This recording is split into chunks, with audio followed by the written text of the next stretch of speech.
stream of Marion High School athletics on the Wildcat Gameday. The action is brought to you by Swinford Media Group and all of our sponsors. Watermark Auto Group, John A. Logan College,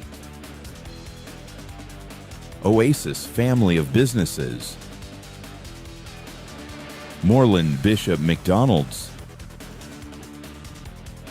Illinois National Guard, Deaconess Illinois Medical Center, Legence Bank, First Southern Bank, Banterra Bank, Garner State Farm Insurance, Dr. Paul Jacobs, State Senator, 59th District, SouthernTrust Bank, Marion Plumbing, Anderson Boys Trash Service, Anderson's Family of Stores, American Shield Roofing, House 2 Home Realty, SIU Credit Union, Clark Natural Stone, Kemper CPA Group, the Hub Recreation Center, the Print Shop, Michael Lawler, MD Internal Medicine, Binkley-Ross Funeral Home,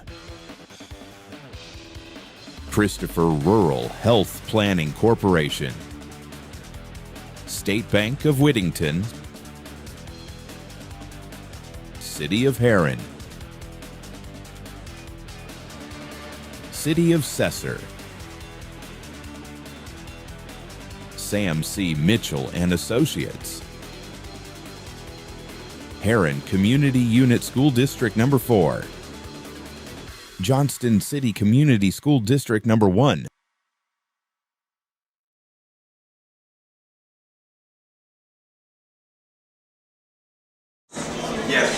Hello and welcome to week one of the high school football season. The long-awaited 2026 high school football season is finally here, and we should have a good one to start the season here tonight, Gage Johnston. And I mean, what more could you want? Two county rivals in a grudge match of a close game that came down to the wire a year ago, with two programs intertwined and very familiar with one another squaring off here tonight at Wildcat Stadium. On one side, you've got Carterville, a perennial playoff team, coming into Marion here tonight, and this is a big game for them. They're playing up as a 4A team coming in on the road, playing up against the bigger Marion, the biggest town in the county with the bigger enrollment and bigger facilities. On the other side, you've got Marion, trying to keep the recent streak alive with back-to-back playoff bids under Coach Dunning, but the roster is practically brand new, so who's going to step up this year? You know the Wildcats also want to avenge last year's heartbreaking loss at Lions Field to even the series. And oh yeah, you have the connections between the programs too, with Coach Dunning being from Carterville, was teammates with Coach Dial, and both are from the Kerry Martin coaching tree. We've got stories galore here tonight, Riley. Absolutely, and we were there a year ago for that heartbreaker, and Williamson County bragging rights are again on the line tonight to start the 2026 season, and we'll have you covered for all the action. A big crowd is anticipated here, but if you're unable to come out, the Swinford Media Group will have you covered. He's Gage Johnson. I'm Riley Swinford. Ross Swinford here on the controls as well. Abby Collum also helping out with Aaron Price and Drew Smith down on the sidelines. This is the Swinford Media Group's live stream coverage of week one of the high school football season. This is Wildcat Game Day and also our WFCN News High School Football Game of the Week, brought to you by our presenting sponsors, starting with Watermark Auto Group, the Illinois National Guard, Anderson's Furniture, American Shield Roofing, John A. Logan College, the Oasis Family of Businesses, House to Home Realty, and all of our other fine sponsors who make these streams possible. We'll hear a word from them and then be back with our Binkley-Ross Funeral Home pregame show right after this. Hi, I'm Brad Poole, president of the Watermark Auto Group. A lot of people don't realize that we own Bluegrass BMW right here in Paducah. And I hear it all the time. Brad, I'd love to own a BMW, but that's out of my range. That's just not true anymore. With our selection and payment options, a BMW might be easier to own than you think. So before you assume it's out of reach, just take a look. It's closer than you think. Bluegrass BMW, powered by the Watermark Auto Group.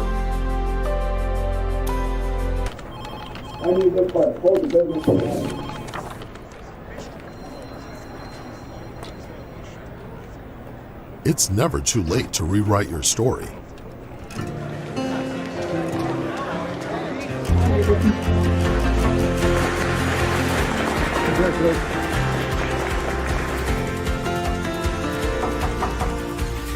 Charge into your future at John A. Logan College. Oasis Power Sports is America's largest power sports dealership right here in Marion, Illinois. Step into 5 acres of ATVs, side-by-sides, motorcycles, personal watercraft, all under one roof. Built to work, built to rip, built for whatever you're into. Shop the biggest brands, the baddest selection, in stock and price to move. Tear it up at Thrill House. Go-karts, amazing food and drink steps away. Explore the incredible Oasis Power Sports at the Oasis in Marion, Illinois.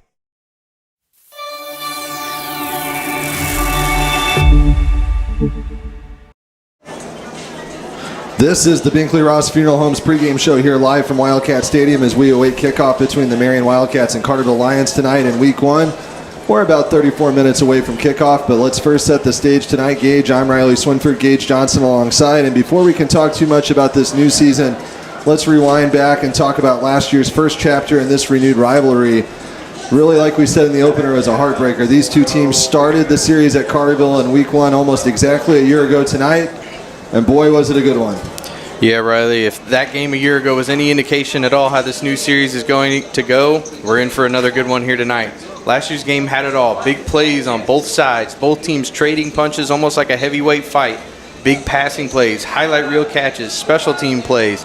Big tackles, lots of drama, some turnovers, questionable calls, and of course, who could forget the cannon going off. It was a lot of fun to be there last year, and let's hope this year's game lives up to the precedent the Lions and Wildcats set last year. Yeah, looking back on that game, Marion struck first as Callahan Roper connected with Alex Henry for a 48-yard score, giving the Wildcats an early 7-0 lead. But Carterville quickly answered with Andy Johnson scoring on a short keeper to tie the game before adding a 13-yard rushing touchdown to put the Lions ahead 13-7. Marion regained the lead just before halftime when Roper found Sam Atkins for a 37-yard touchdown, giving the Wildcats a 14-13 halftime advantage. But Carterville controlled the third quarter with a nearly 7-minute drive capped by a 9-yard Jonathan Miller touchdown and Johnson's 2-point conversion to make it 21-14. Miller scored twice more in the fourth quarter, and he's back here again tonight, eventually extending Carterville's lead to 35-20 with 4:18 remaining.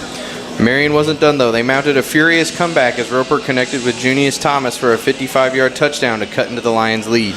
The Wildcats then recovered an onside kick, and it seemed like they might be able to pull it out as Roper found Thomas again for a 22-yard touchdown before a successful 2-point conversion made it 35-34 with 3:09 remaining. Marion got one final opportunity with 22 seconds to go, but Aiden Swallers intercepted the Wildcats' final pass, sealing Carterville's dramatic 35-34 victory. We were there in Week 1 a year ago. Let's take a look back at a recap from last year's thrilling first chapter in this Williamson County rivalry. Hello and welcome to Week 1 of the high school football season. The long-awaited 2025 high school football season is finally here, and we should have a good one to start the season here tonight in Carterville.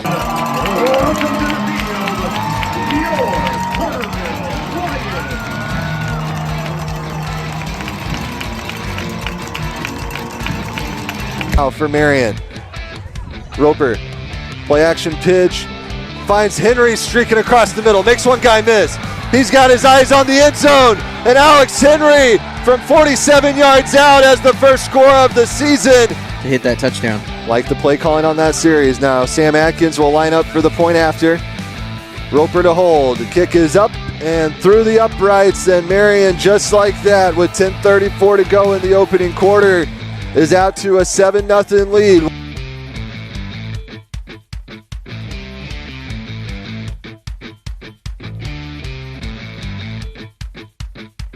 So it looks like we're getting strictly football here tonight.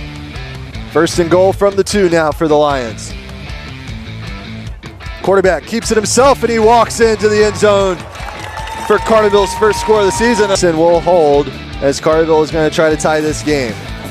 Left-footed kick is up, and it's good, and we're all tied at 7 after 5 minutes of football. Now, high snap, Roper goes and gets it. Now a line drive punt is going to be received by Dotson, who just made that big play on defense, and he's forced out of bounds. Second quarter gets underway with a Carterville quarterback keeper, and Johnston's into the end zone for 6.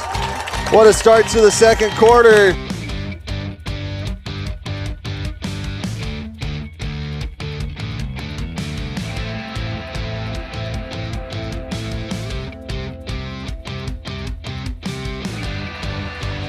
Roper scrambles under pressure. He's got to get rid of it. Another pick. Johnston claps his hands. Steps up, looking. And Francis had the initial hit, and then finishing him off was Hudson Wade, who celebrates the sack. That's probably the biggest play for the Wildcats so far tonight. Roper looked like he might punt. Instead, he slings it out to Hoffman for the first down. Without a timeout, they got to get up to the line for the break. Roper working quickly. Scrambles, rolls out to his left. He's got Sam Adkins, who makes 2 guys miss. Turns on the Jets. Adkins, he's going to tie it. 13-all. Sam Adkins from 47 yards. And it's Roper to Adkins, the dynamic connection we've seen for 3 years, right when the Wildcats needed it the most. Here's Adkins for a chance to give Marion the lead before the break. Snap. The kick. Plenty of distance, and it's through the uprights, and getting ready as they are knocking on the goal line here as they hand it to Miller. He tries to get out to the right. 2 guys to beat, and he dives in, and the cannon's going to go off as Carterville has retaken the lead. Carterville now will go for 2. 3 backs behind Johnston up at the line. Marion stacks the box.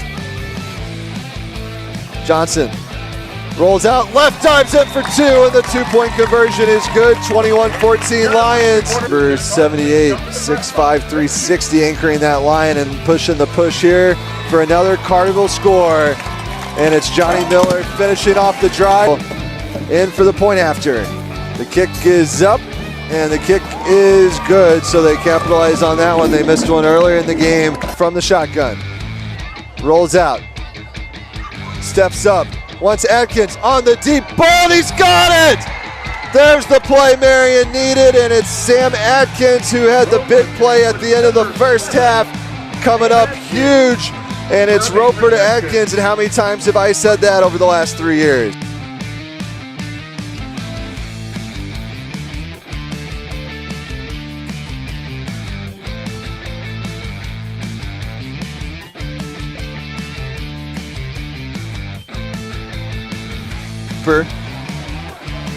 Wants Adkins, and who else but Sam Adkins makes it back a 1-possession game, and it took less than a minute for Marion to answer right. 2-point conversion out of it. Questionable play call here in the back of the end zone, towing it, and they say incomplete.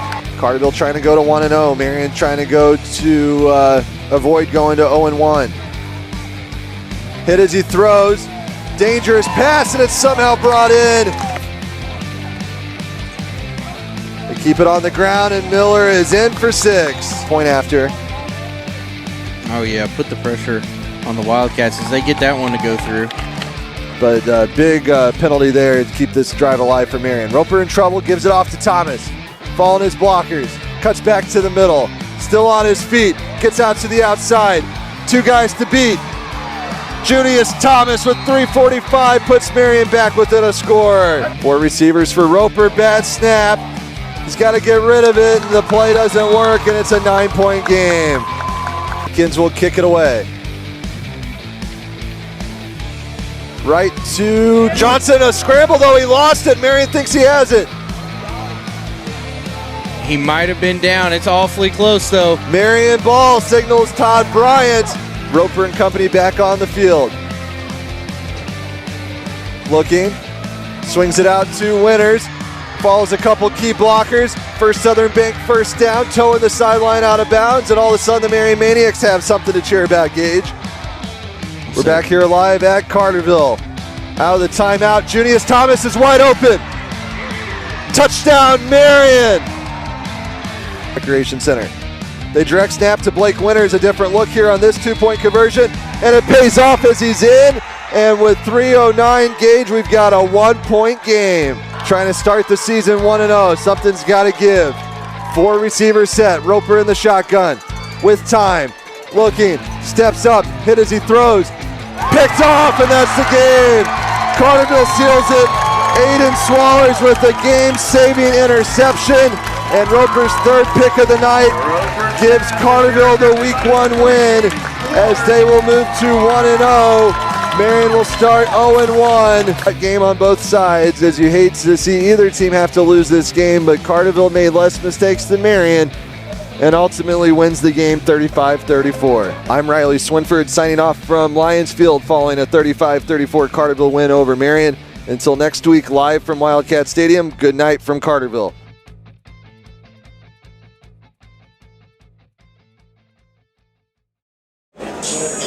That was a look back at last year's game. Let's see how the second chapter in this renewed rivalry goes here tonight. Here tonight, we're also joined by the third member of our broadcast team, our very own reporter, Aaron Price. He's down on the sidelines with the report.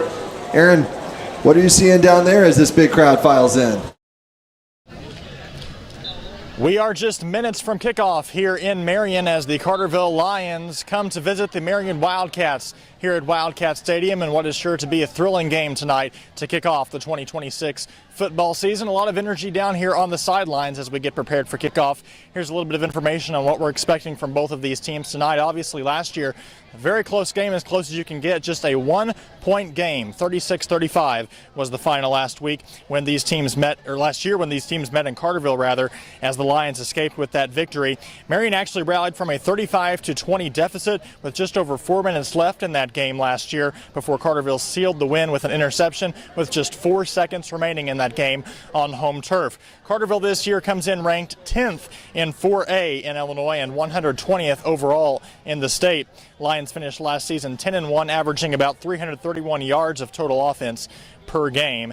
And on the other side, flip side, Marion ranked 16th in Class 5A this year, 167th overall in the state of Illinois. They finished 6-4 last season and averaged 401 yards of total offense per game. So cross-county rivalry game. We'll have a close eye on it all night long along the sidelines here for you. Now back to you, Riley.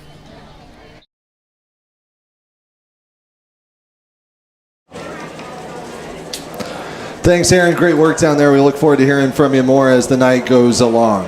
We're going to take a quick break, and as our Binkley-Ross Funeral Home pregame show continues, we'll tell you more about this big matchup between the Carterville Lions and Marion Wildcats. We'll be right back right after this.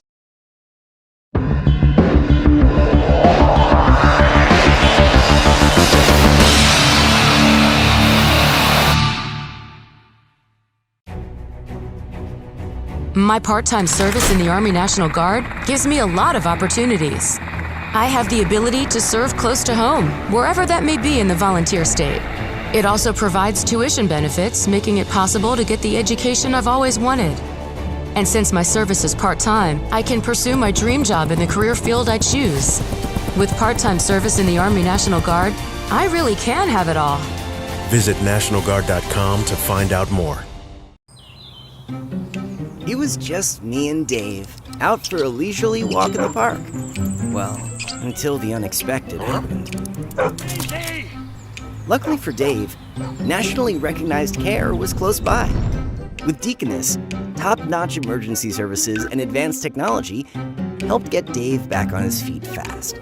Because life and squirrels wait for no one. Deaconess expert care when it matters most. At Legence Bank, we make it easy to achieve your financial goals. Working with small businesses, farmers, and individuals, we strive to be your partner in convenient, local, and personalized banking solutions. From investing in your priorities to helping our community grow, we're committed to making a difference at Legence Bank. As a Legence Bank customer, I always know I can count on the people at Legence Bank to answer my questions and connect me to the services I need. We have you covered with a range of fraud prevention tools to keep your accounts safe and secure. With real-time debit card alerts, advanced encryption, and card controls, you can stay one step ahead of fraud with these security features. Legence Bank supports you on and off the field. Go Wildcats!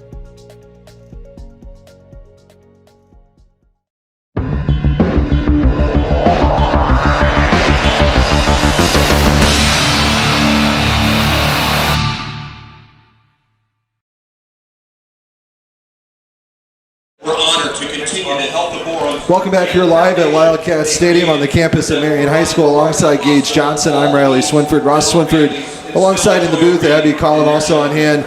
Aaron Price down on the field reporting as our Binkley-Ross Funeral Home pregame show continues.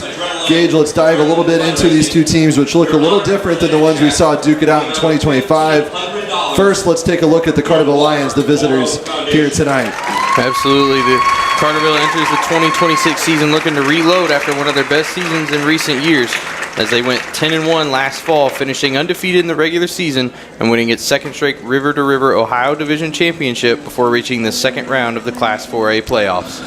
Coach Brett Dial does have some significant pieces to replace. The Lions, much like the Wildcats, lost a core group of seniors, 16 of them, including All-State quarterback Andy Johnston, who also led the defense with 77 tackles.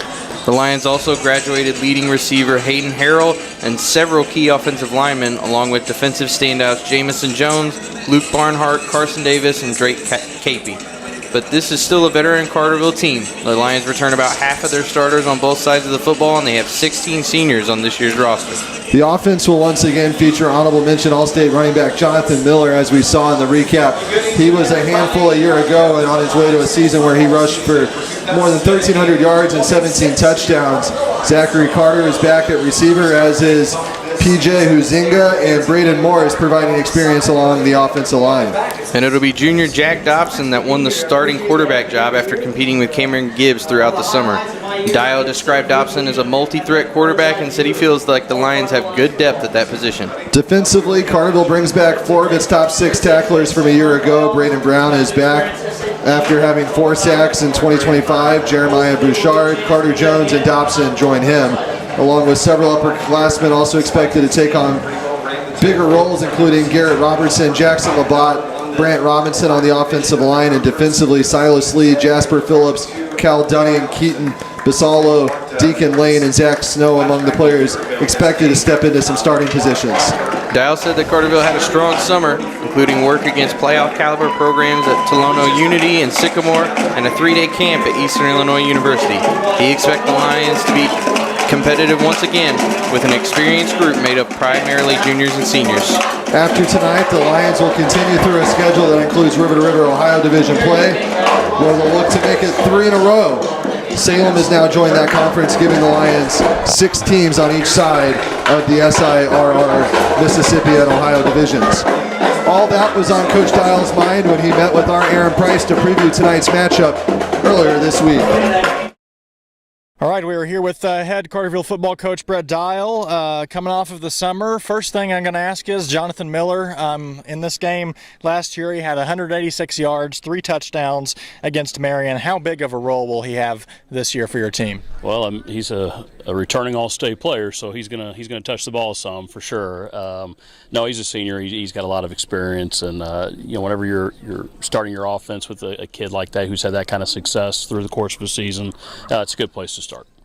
And, touching back on Andrew Johnson, kind of how do you replace his leadership at quarterback, linebacker this year?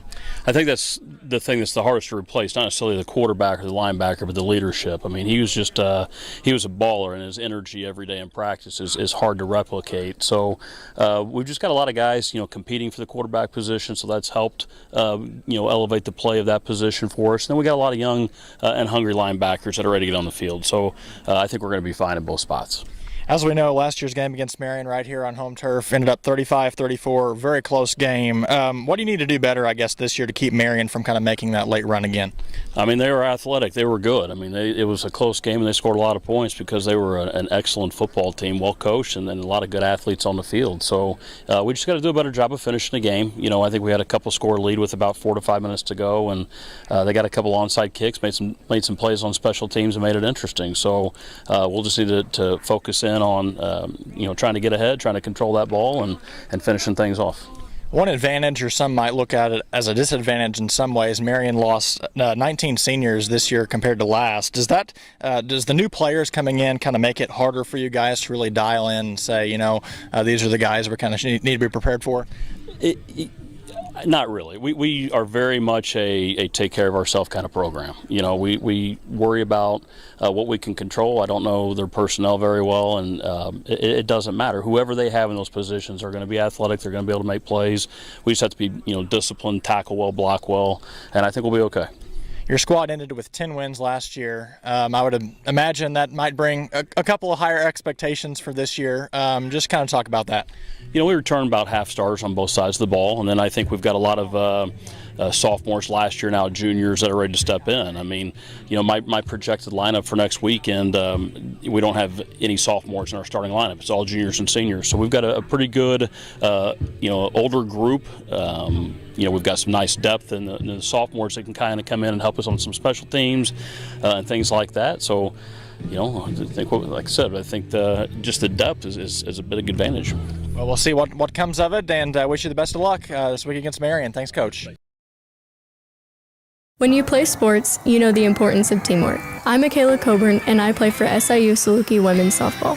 I'm also a Banterra customer because they are a great team player for our communities, and they are making banking easy. With Banterra, I was able to open my account online, and with their mobile app, I can manage my money on my time. Plus, with the Saluki Visa debit card, I know my purchases support SIU scholarships and athletics.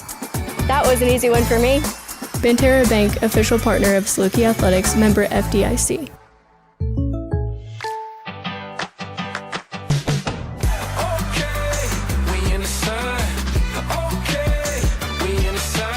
Contact Kenya Garner for an auto quote today.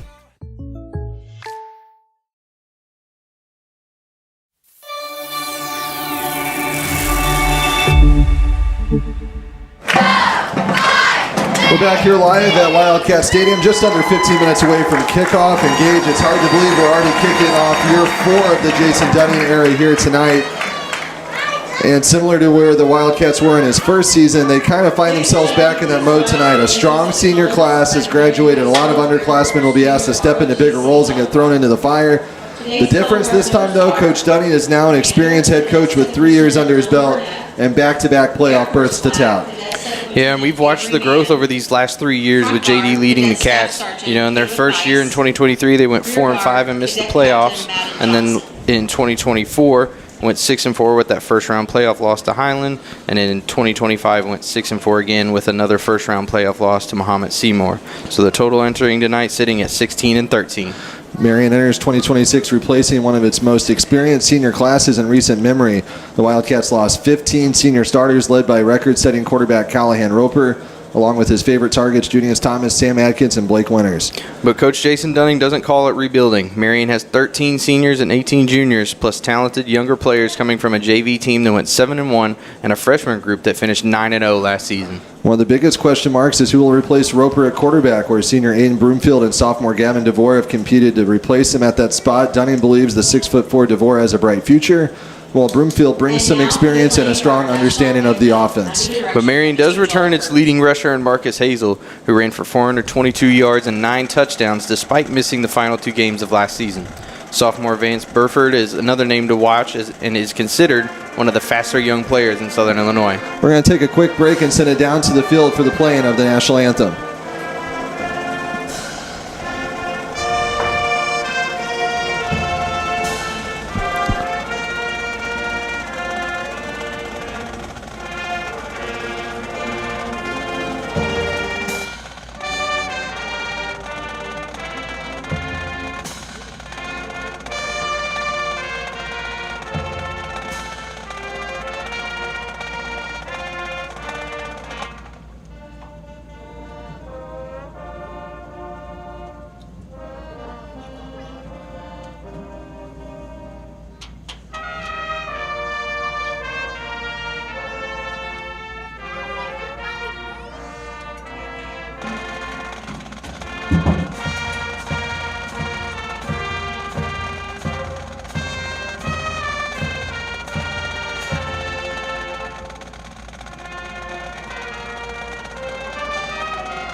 we were saying with the Wildcat personnel.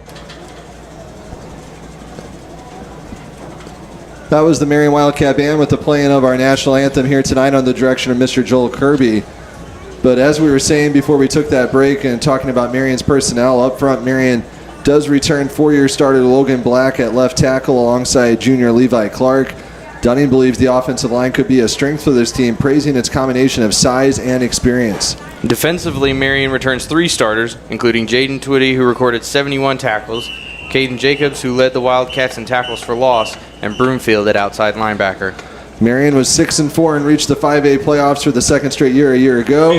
But this year the schedule will not get any easier. In the South 7, which has a new look with Marion, Cahokia, Carbondale, Mount Vernon, and Highland expected to be brutal as always in new non-conference games.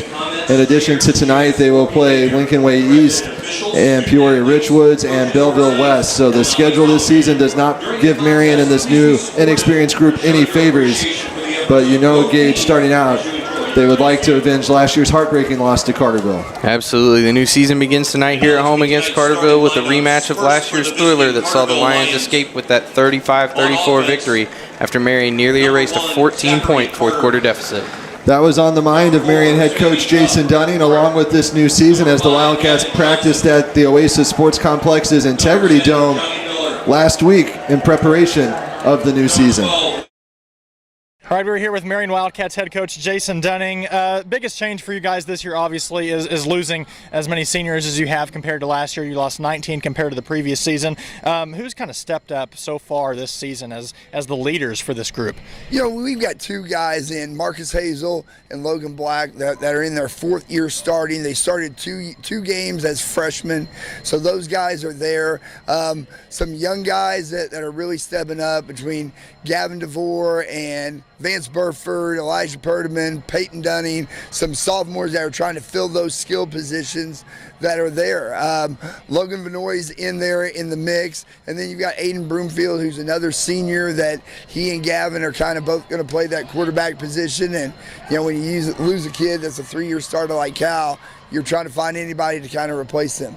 And that was my very next question. With that big of a loss coming into this year, kind of how will your offense look? I'm sure you're still kind of building it this early in the season, but how will it kind of look this year compared to last? You know, I think obviously, you know, not only do you lose Cal, but you lose Sam Atkins, you lose Junius Thomas, you lose Blake Winters, guys that were able to threaten people, Max Wade, Logan Hoffman, that could take the top off the coverages. So it's going to be more kind of possession route type things. We're going to have to run the ball a lot more, but I mean, it's just the identity of who we are. And I think, you know, we knew last year coming in who we were before we even started, and this year, as you just kind of mentioned, we're still going to try to develop that identity of who the Wildcats for 2026 really are. You went over to Carterville last year, 1-point game, close game. Talk a little bit about you know, how that kind of stuck with the team last year, and then going into this year having it on your home turf. Well, I think, yeah, anytime we play at Wildcat Stadium, it's going to be special. But I think, you know, there are so many things in that ball game, so many critical things that you go back and look at that we can coach from. You know, normally, you know, if you say you look at the stat sheet, you threw for 400 yards, your chances of winning that game are pretty high. But when you have 3 interceptions, you have a fumble, you know, you as a coach kind of go back and you're critical of yourself, and I think, okay, if we don't use a timeout early in the second half and I'm able to hold on to that, I can maybe stop the clock and we get the ball with a little more than 18 seconds, and who knows, the outcome could be different. But, you know, I think hanging that over the head and the emphasis in the offseason on the little things, you know, are going to be critical. But Carterville is going to be a good matchup, a great ball game. It's going to be a huge atmosphere come next Friday night. It's crazy that it's here. And one last question for you. With so many new starters, you mentioned 2 of them, but what are some other, you know, familiar names that we should kind of, you know, start hearing a little bit more this year? Well, I think Jaden Twitty on defense, Caden Jacobs on defense, Marcus, Logan Black, I think, are all going to be names. Jackson Owens is going to be kind of a two-way guy at free safety and receiver. But you know, I think there's going to be a new mix of names that Wildcat fans are just going to have to get used to. And it's who they are, and it's going to be the identity of this team, that we got some young guys that are going to have to step up, very much of a parallel to what it was when Callahan, those guys were sophomores. Well, thanks to some circumstances, you guys getting to practice in the air conditioning today here inside the Integrity Dome. So we'll see how that plays out for you this Friday night here on Wildcat Game Day and the Game of the Week. Thanks, Coach. Yes, sir. Thank you. We'll have our players to watch, a look at the schedule and the keys to the game when we come back right after this short break as our Binkley-Ross Funeral Home pregame show continues here live from the near full Wildcat Stadium.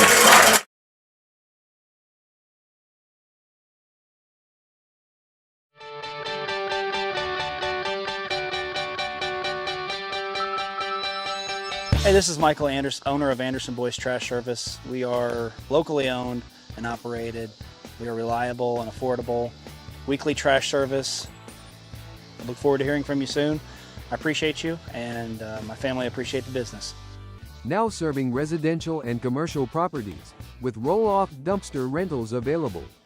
Call 618-925-1215 or find us on Facebook at Anderson Boys Trash Service.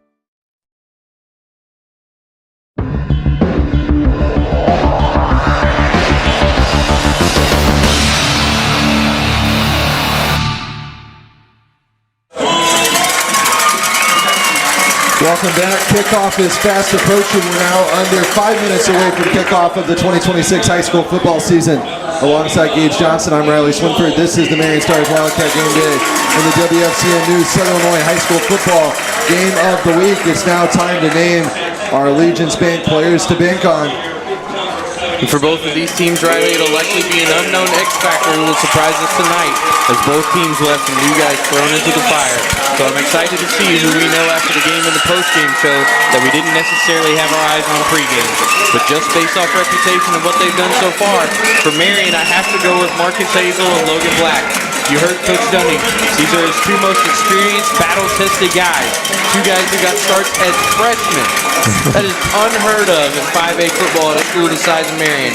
And with Callahan, Roper gone, and Marion not expected to sling it around as much as years past, look for more of a ground-and-pound offensive attack with Hazel following his blockers up front. And when you talk about the big guys on the offensive line, that starts with Black. Hazel led the team in rushing with 422 yards on 65 carries, and in rushing touchdowns scored 9, despite missing the last 2 games with a foot injury, while senior all-conference left tackle Logan Black is a 4-year starter who earned top honors at the SIU Big Dog Lineman Camp, being named the camp's most valuable player. Black received the MVP award following the camp and was recognized by SIU offensive line coach Dan Clark. And then on the other side in the blue, white, and orange tonight, who do you have for the visiting Lions from Carterville? There's a few Carterville players to keep an eye on tonight, starting with Jonathan Miller. The honorable mention All-State running back is the biggest returning weapon for this Lions offense after rushing for 1,389 yards and 17 touchdowns last season. At quarterback, it's Jack Dobson that'll have to take over for the All-State quarterback Andrew Johnston. Dobson's a junior and a multi-threat player who will also make an impact defensively at strong safety. Up front, you got to watch PJ Huzenga and Braden Morris. Both return on the offensive line and will be important for a Carterville offense that likes to establish the run. On the other side of the ball, it's Braden Brown, who's another big name to watch, returning at defensive end after leading the Lions with 4 sacks last season. And keep an eye on Jeremiah Bouchard and Carter Jones, as both were among their leading tacklers a year ago and gives Carterville plenty of returning experience in the middle of that defense. We'll go ahead and keep it here as we now name our Watermark Auto Group keys to the game for Week 1 with Williamson County bragging rights on the line, right, Gage? Oh, yeah.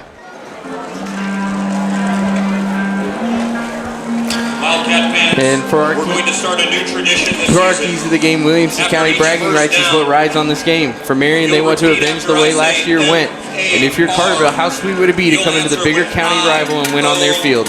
If you're a player or coach, you can't get yourself excited to play in a game like this. You're in the wrong business.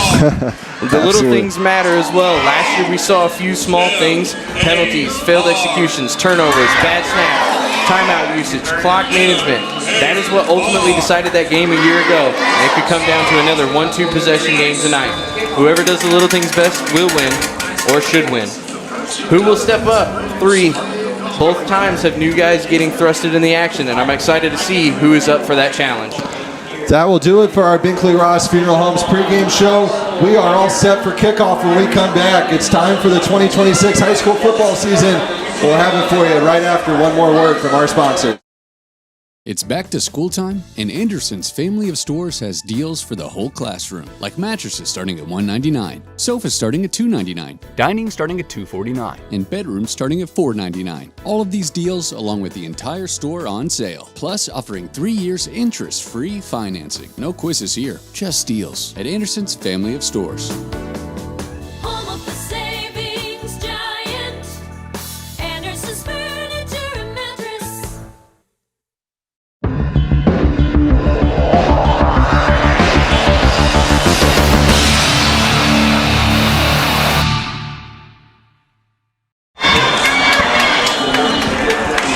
We are ready for kickoff here at a near-capacity Wildcat Stadium alongside Gage Johnson. I'm Riley Swinford. This is the Marion Stars Wildcat Game Day and the Swinford Media Group WFCN News Southern Illinois High School Football Game of the Week. We're excited to bring it to you. If you're not one of a couple thousand here in attendance at Wildcat Stadium and you're watching from home, let us know in the comments below who you want to win this Week 1 matchup as we are set to start the new season with Carterville receiving the kick from Marion. Marion will kick left to right as Carterville will start with the ball at this new season. Marion in their home blue jerseys, gold numbers, and the gold Marion spelled out across that chest.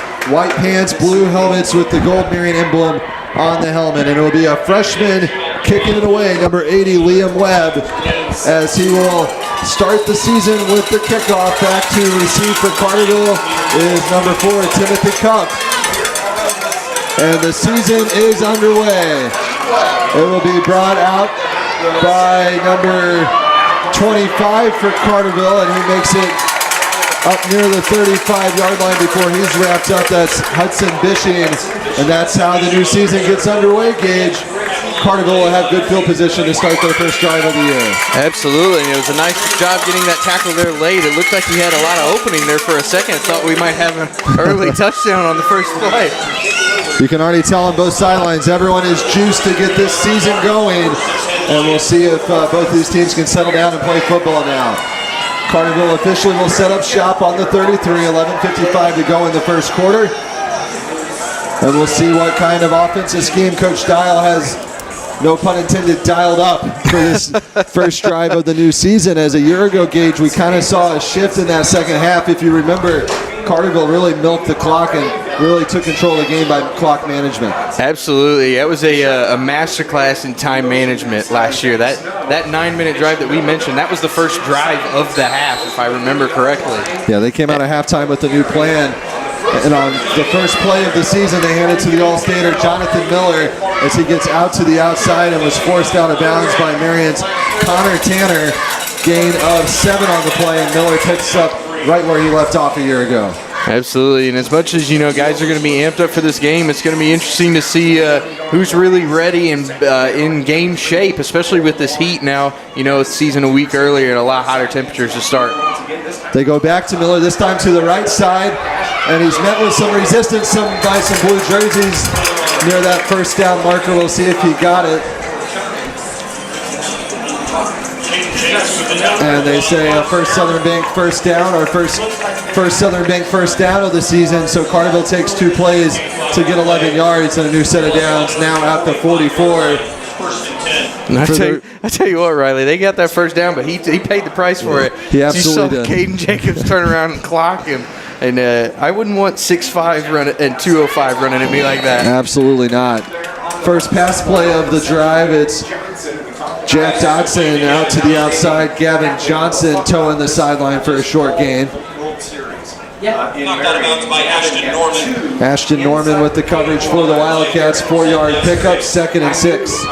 And just as much as the offense, obviously graduated so many people, it'll be interesting to see who's going to really fill in defensively. Obviously, you know your usuals like Jacobs there on that last possession, getting that huge tackle. So it'll be interesting to see who picks up the slack for that Marion defense. Nothing there for Miller that time as the leading tackler a year ago back for his senior season. Caden Jacobs picking up where he left off a year ago, 45 in blue. Yeah, I expect him to be that leader. I'd expect him to take on a bit of more of a vocal challenge too, with some of younger guys, maybe not as battle-tested, getting more opportunities. It's going to be big, not only that he make those big plays, but be able to communicate to his teammates as well. A 3rd and 7 here on this opening drive for the Lions. Now with the ball at midfield, right there on that gold Marion M at midfield. 10:41 to go in this opening quarter. Dotson from the shotgun. He wants the deep ball. He's got it, and it's complete. Carterville dialed up a deep ball, and it's Dotson, the first-year starter, to Gavin Johnston for the big gain, and the Wildcat secondary broke down. And that's not a good sign if that's how that coverage is going to go tonight. And man, what a throw that was. It perfectly led him, gave them enough time where he was able to get past the Marion defense there at that very end. And I mean, what a nice job of holding on to it too while he took the hit as he was trying to catch it. We do have an injured Wildcat on the play, so that brings us to our first Dr. Michael Lawler injury timeout of the season. Dr. Michael Lawler, your hometown physician. Give Dr. Michael Lawler a call at 618-993-1111 for any appointments that you'd like to set up. We're going to take a quick injury timeout as the injured Wildcat is attended to. We'll be right back.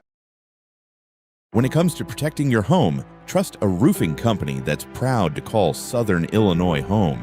American Shield Roofing is a local veteran-owned roofing company built on service, honesty, and doing the job right. Whether you need a roof repair, a replacement, or simply want to know the condition of your roof, our team is here when you need us. We're proud to protect the homes and families of the communities we live in and serve. American Shield Roofing, protecting your roof, shielding your home, proudly serving all of the 618. We've been challenged. At House to Home, we expect challenges. Giving up isn't part of our game plan. We adjust, we tackle the problem, we don't fold under pressure. We find solutions and get the deal across the goal line. Surprises don't faze us. That's why we're number one. Let House to Home score a touchdown for you. Since 1999, Clark Natural Stone is a family-owned business that strives to not only offer you the best selection of rock and mulch in the country, but also provide you with the best service. Clark Natural Stone Slinger Truck is a great option when you need rock, sand, or gravel placed in an area not easily accessible to a conventional dump bed. To schedule your delivery or to ask any questions, call 618-997-3889 or visit. We're back after the injured Wildcat is helped off the field. That was Jules Elliott, number 5, receiving the medical attention. And now it's 1st and 10 from the 12. They give it to Miller. Breaks one tackle and now is brought back. Number 15 for Marion, Ashton Norman, the junior, picking up a tackle there to keep Miller in check. With the Wildcats defense with their backs up against the wall. They did a great job of wrapping him up, making sure he couldn't break through for any extra yards there. Now it's up to Marion to string a couple of these together to get a nice stop here early. Loss of 1. This time they flip it to number 8, Carter Jones, trying to get out to the left. But not much there for him. Back down to another 3rd down already, Riley. It'll be interesting to see if the Wildcats can kind of come through in the clutch here with a nice stop. 3rd and 3 for the Lions from the 5. This might be 4-down territory. Under 9.5 minutes to go. Carterville trying to capitalize on their first drive of the season. Dotson works under center. Hands it off. And did he get in? Touchdown Lions, and taking it to the house with our first House to Home Realty. Taking it to the house touchdown of the season. It's Carter Jones from 5 yards out, giving the Lions an early 6-0 lead. And a nearly 3-minute drive starts this season with the score for the Lions. Yeah, went to a 2-back formation there, made it seem like Jones wasn't the one that was the intended target for the handoff. Got it to him quick, and he was able to find a gap and find the end zone. So now it will be Gavin Johnson out to attempt the point after. Kicking into the Marion band. And it's up and good. So everything went to plan for the Lions on this opening drive. And the Carterville Lions, coming off a 10-1 season a year ago, look good again as their first drive. If it's any indication, these Lions came to play as they're out to an early 7-0 lead. We'll be back with more from Wildcat Gameday and our WFCN News Game of the Week from Watermark Auto Group, John A. Logan College, the Illinois National Guard, Anderson's Furniture, American Shield Roofing, Oasis Family of Businesses, and House to Home Realty, and our other fine sponsors.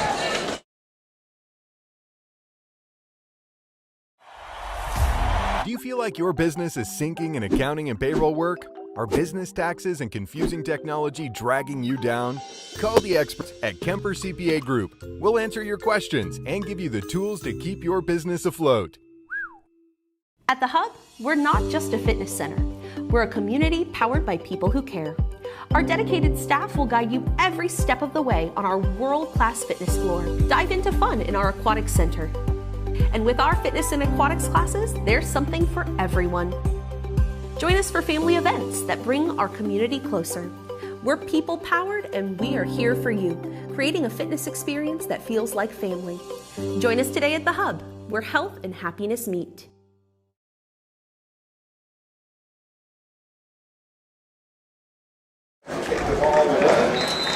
The Lions kicking it off to Marion, who will have their first possession of the new season after this return.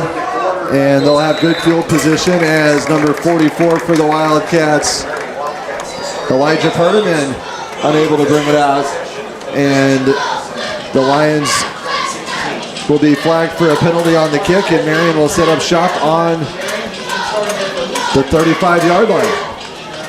He's a very good explosive running back. He didn't get as many touches last year,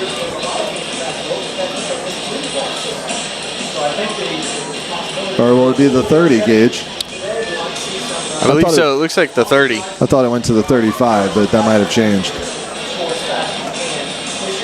Yeah, it looks like we'll sit at the 30, and we'll see what the Wildcat offense looks like. I'm very intrigued to see, knowing that we expect to see a lot of ground and pound this year, how they kind of mix in passes from here and there to try to make the offense not as redundant and predictable.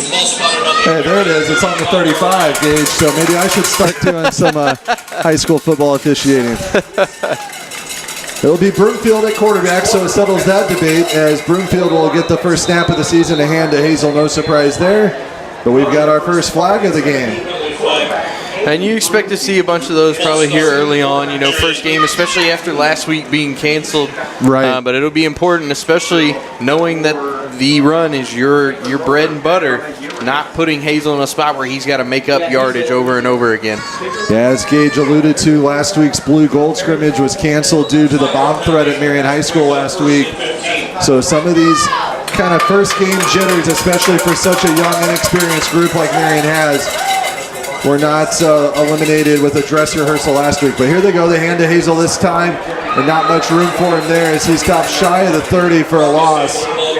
And so the penalty plus that run has Marion backed up even more, and the Lions have all the momentum after that opening drive, and a couple early indications there that their defense is just as stingy as their offense. Absolutely. I mean, it looked like they went to the same play call there, and the Lions were able to snuff it out. Had that whole side, were unable to get any blocking over there on that outside.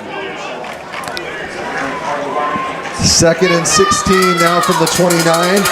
We know Broomfield a year ago when he would sub Roper was more of a running quarterback. Let's see if he has an arm here, and he does. And he slings it to Owen across the 35 near the 40 as 3 Lion defenders bring him down. Positive yardage there for the Cats to set up a more manageable 3rd down situation.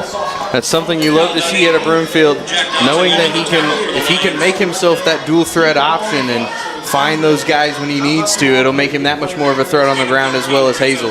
10-yard pickup sets up 3rd and 6 from the 39. You got 1 receiver out to the left, 2 at the bottom of your screen to the right. Hazel flanks Broomfield in the background. Play action to give to Hazel, the leading rusher from a year ago. But nothing there at all for him this time as Carterville brought the pressure, and it was led by Braden Brown, number 2, the senior, dropping Hazel for a loss. And lots of unknowns for this Wildcat team, probably made them hard to scout, but one thing it's clear Coach Dial and his staff knew is you got to contain Marcus Hazel. Absolutely. He was a guy that broke out on the scene to us throughout the games last year, made it undeniable for him to get time on the field, and it was no question once we knew that, you know, Roper was gone and what we were looking at offensively, that he was going to be the #1 guy to look for here in the backfield. Marion will be forced to punt as it's DeVore into punt. As it was 4th and 8, Marion elects to go ahead and punt it deep in Carterville territory, or deep in its own territory, I should say, and it's down by number 8, Logan Vinoy. So nothing for the Wildcats on their opening drive, and the Lions already up 7. Will have the ball back with 7:05 to go here in this opening quarter. If you're Marion's defense, Gage, what adjustments do you have to make after that first drive resulted in a score? I think it's just finishing the drives. You know, they got to third down, I think 2 or 3 times there on that drive. Just weren't able to get together that one clutch stop that would have put the ball back in their hands.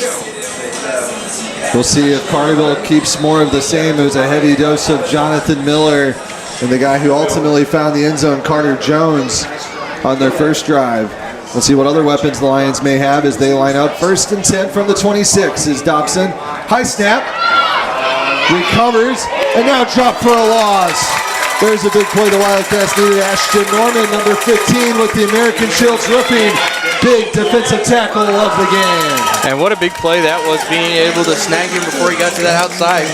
The 2 Lions players fighting for the ball right there off that bad snap, and it still looked like they were almost going to be able to turn it into something, but the Wildcats were able to pull off a big tackle to start this drive. As I said, that was our American Shield Roofing big tackle of the game. Call Noah Tippy and American Shield Roofing for all your roofing needs. American Shield Roofing, the official roofing partner of Swinford Media Group. 2nd and 18 now. 6:20 on the first quarter clock. Dobson throws it out to the outside. Quick screen pass to number 1. That's Zachary Carter. Not much there for him, and the Wildcat defense appears to have some new energy and is settled in now. Absolutely. Looking at a 3rd and long situation now, I'd expect another pass. Going to need to make sure they don't get beat over top like they did earlier on. 1-yard pickup makes it 3rd and 17, and a big play here if the Wildcat defense can get off the field and force the Lions to punt it right back. Carterville Lions up in the huddle, taking their time to get this play call in as they are backed up to the 20. 5:40 to go in the first quarter. And if there's one thing we know about Carterville, they will take their time when they want to, and when they won't, they won't. So nice job right there of wasting some time, and they're going to punt right here as time's going to expire almost. Yep, there goes the game clock. So delay of game penalty, first penalty I believe on the Lions, as they took almost too much time as we were talking, Gage. And it's now going to be an even deeper 3rd and 22. So this is a must stop situation for the Wildcats. You can't let them out of this one. Absolutely. And what field position you would find yourselves in if you're able to get this stop right here. It's going to be a 3rd and 22 from the 15. Brings up 3rd down and 22. 4 receivers set for Dobson. Works from the shotgun. Throws the deep ball. Jump ball, and he came down with it. Jules Elliott did not step in front of Gavin Johnson, and Gavin Johnson with his 2nd big catch of the game. Dobson stepped back and threw a bomb, and it was about a 30-yard reception from Dobson to Johnson. And that takes us to 1st and 10 Lions now into Marion territory on the Marion 34-yard line. I gotta tell you, sorry, Jules, 37. Jules was in himself in a tough spot right there on that play too.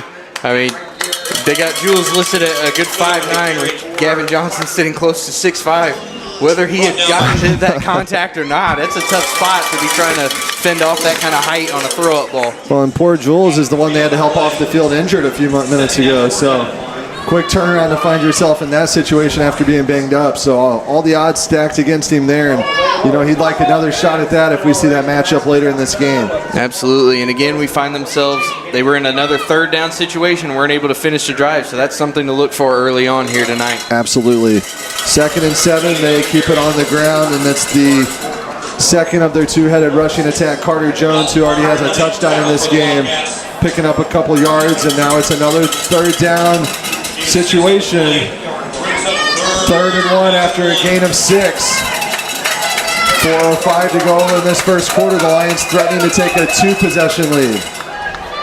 Tight formation for the Lions. Dobson's going to keep it himself. He picks up the first Southern Bank first down and then some. And Dobson, who was a relative unknown coming to this game, is making a name for himself early on with a couple deep bombs and now a quarterback keeper. Absolutely, and now you're kind of seeing what those third down completions can lead to. It's real deflating when you're able to string together those nice plays, and now you've got all the energy back on Carterville's side as they continue to move forward. We have another Dr. Michael Lawler injury timeout. Dr. Michael Lawler, your hometown physician. Call him for all your healthcare needs. 618-993-1111. We'll be back after this Dr. Michael Lawler internal medicine injury timeout. At the Hub, we're not just a fitness center. We're a community powered by people who care. Our dedicated staff will guide you every step of the way on our world-class fitness floor. Dive into fun in our aquatic center. And with our fitness and aquatics classes, there's something for everyone.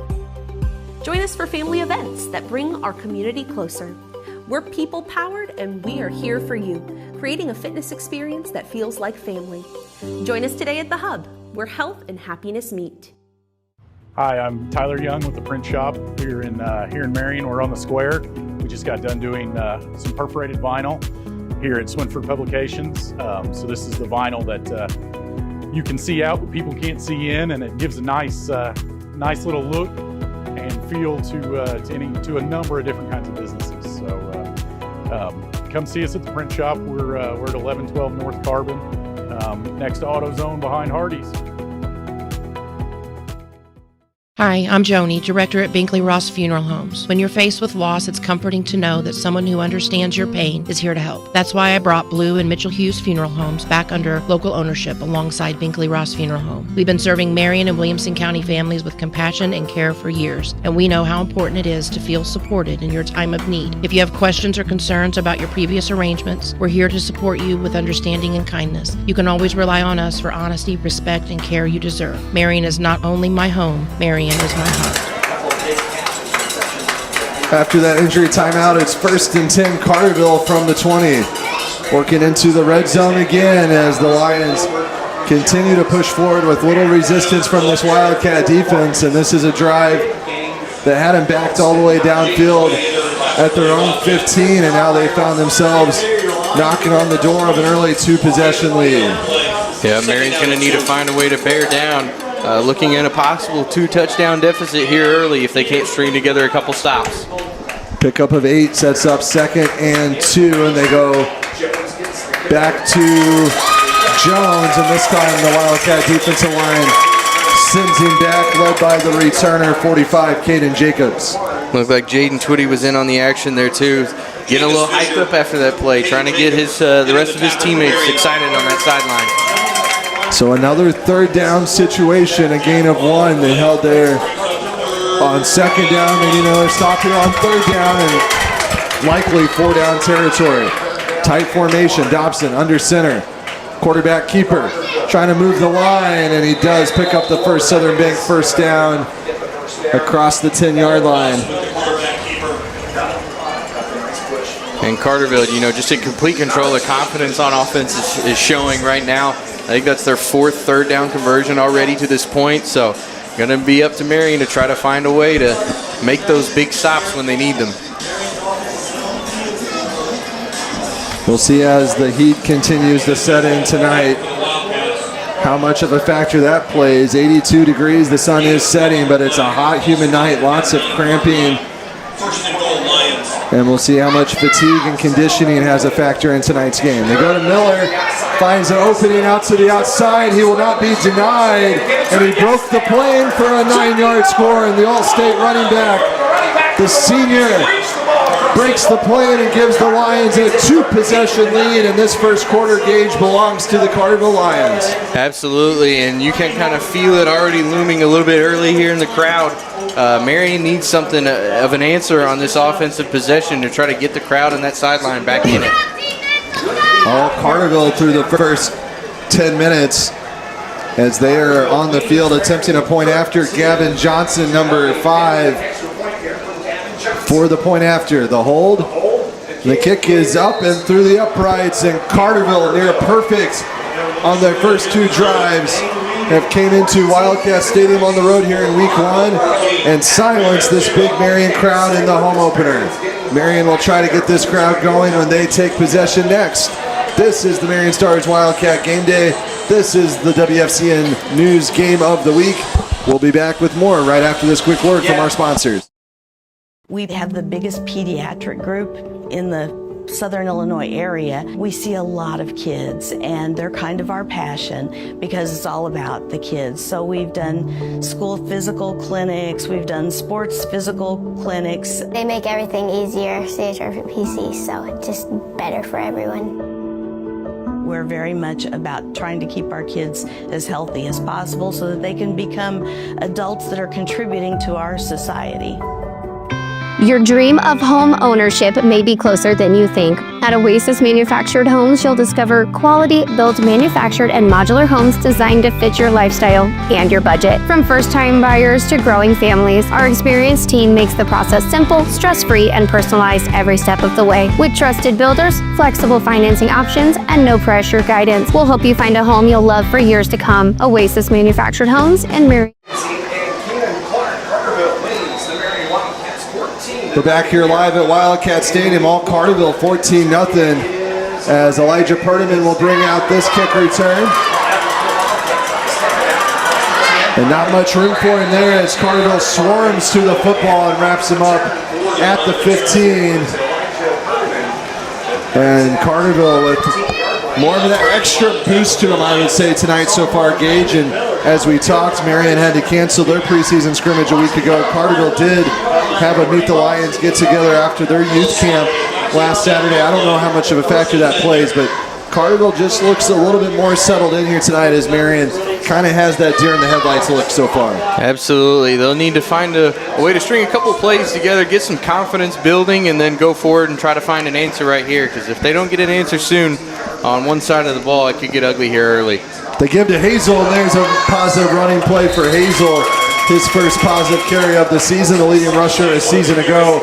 Marion's going to put a lot of weight on his shoulders this season, Gage, to carry the load. Absolutely, and just as much weight on his shoulders will be that offensive line. Absolutely. I mean, if they can't create the holes for him, it's going to be hard for him to utilize that speed that he has.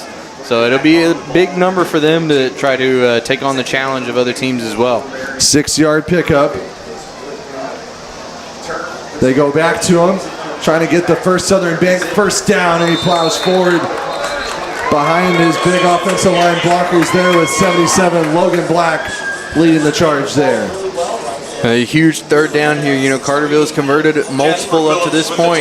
This would be a big one for Marion to really string some confidence together, but they don't need to. They do say he got the first Southern Bank first down. We'll take it.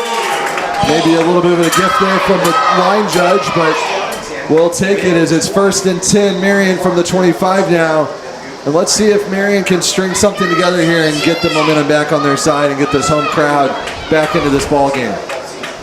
Broomfield, quick out pass to Ashton Norman. He had that big tackle moments ago, but he gets a dose of his own medicine this time as they drive him back for a loss. As about 5 Carterville jerseys swarmed the play. It was Braden Brown, Zachary Carter, and friends on the coverage for the Lions. And so far it's looked like some weak side blocking when they go to that outside on a screen or a toss has been a real struggle for the Wildcats. Haven't been able to get anybody any space to operate as soon as they touch the ball. 2nd and 12. Broomfield calling out instructions. This might be the last play of the first quarter. This first quarter has flown by. Broomfield gives it to Hazel. Tries to follow his blockers, and he gets back to the original line of scrimmage. And it will be 3rd and about 10, probably to start the second quarter, as we'll see if they can get another play off, or we might let this one run out, flip ends, and start the second quarter. And I think going forward, the Marion offense just got to find a way to figure out that balance. You know, Hazel's the one with the most positive gains so far. haven't really been able to get much going in the air, and you kind of need that balance in order to make it not where a talented defense and a well-coached group like the Lions can snuff it out early. Marion searching for an identity with Callahan, Roper, and company. Graduated. We'll see if they can start to find it when we come back. After 1 quarter of play, it's Carterville 14, Marion 0. We'll be back with the second quarter of action right after this. This is the Marion Stars Wildcat Game Day WFCN News Game of the Week. Great leaders know you don't just focus on the win. You focus on all the little things, and the big things like winning are inevitable. At Watermark, we believe the same holds true for serving customers and selling vehicles. We focus on the customer and what they need, and everything else will take care of itself. Watermark and the Wildcats have a whole lot in common. A winning team built on trust and commitment, values and process, culture and integrity. To Coach Dunning, the staff, players, Watermark Auto Group salutes you for your passion and effort this season and every season. Good luck. If you love the outdoors like I do, then you'll love Southern Illinois. But the indoor activities are also great. I'm Luke Walsh, and I'm proud to play for Saluki men's basketball. In this region, there's nothing like the fans and community support, and one of the biggest supporters is Banterra. It's why I'm glad to be a customer.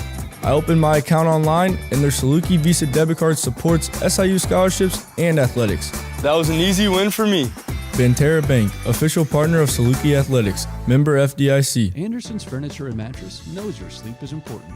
That's why our mattress studio is one of the largest in the area. We've got Tempur-Pedic, Sealy, Stearns & Foster, and more. Tempur-Pedic mattresses start as low as $28 a month with up to 6 years interest-free financing. And Queen mattresses start at just $179. Plus, enjoy the comfort of our 90-day sleep guarantee and same-day delivery. And now, no credit needed. Anderson's Furniture and Mattress.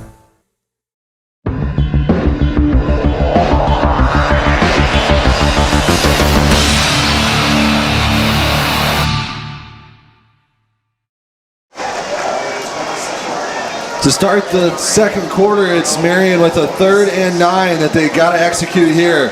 Broomfield hit as he throws. Wants the deep ball, and it's picked off. And who else, Gage, but Gavin Johnston as he's catching balls on both sides of the ball. It's either a big reception or a big interception, and that time he's on the receiving end of a pick, and Carterville will take possession at midfield with a 2-possession lead. I mean, he's truly doing it all. He's the one that did the kickoffs and the PATs too. I mean, he's everywhere. Early candidate for our player of the game. We'll name that in our post game. But you're seeing the inexperience and the Wildcats paying off, showing early as this is a team with a lot of new guys thrusted into some new roles, and they're struggling to settle in early as the nerves in the first game jitters are evident, and Marion will quickly have to grow up, otherwise Carterville might come in here and blow them out. Absolutely, and I mean that time Broomfield, I think if he had another second or two, he might have been able to get off a better read there, but I mean he was getting hit as he threw, wasn't able to lead it, and when you've got a guy like Johnston that's that tall, if you beat him, then you've got your chance, but you can't really get a throw-up ball against him. We've got a flag after a short carry by Carter Jones. After the play, some extracurricular activity broke out. From Herrin, a quick update over there. It's Benton 6, Herrin at nothing. Benton missed the extra point. That's early in the second quarter from Herrin, with the other game from our coverage area underway tonight. So this flag will make it worse as they get an unsportsmanlike penalty on the Wildcats, and Carterville will get even more free yards and even better field position. So it's been that kind of first half for Coach Dunning and the Wildcats, as it is a perfectly steamy and muggy night. But when it rains, it pours for the Wildcats right now. Absolutely, and that's going to be a learning moment. Like we said, not having that first week of games and coming into this one, those are the type of things when you do make mistakes, you can't compound on them and turn it into worse things, as the Lions are going to keep getting good field position. Jonathan Miller there, they go back to the All-Stater where he gets a couple yards there. And Carterville will have 2nd and 6, 38 yards to go, as they try to add to their 2-possession lead. 11-14 to go before halftime.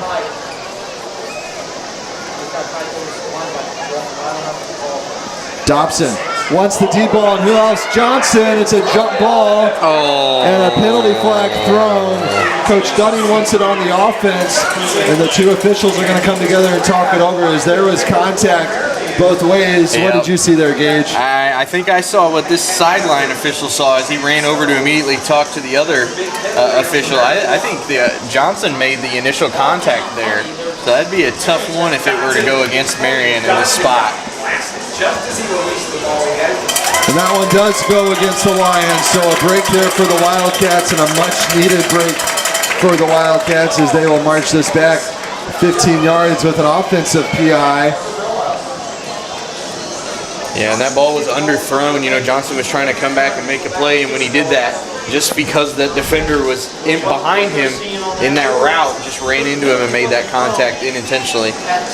So Carterville will go back to where they started this drive near.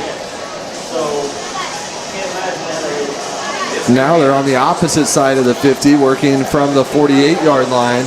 Huge break for the Wildcats. Big break for the Wildcats.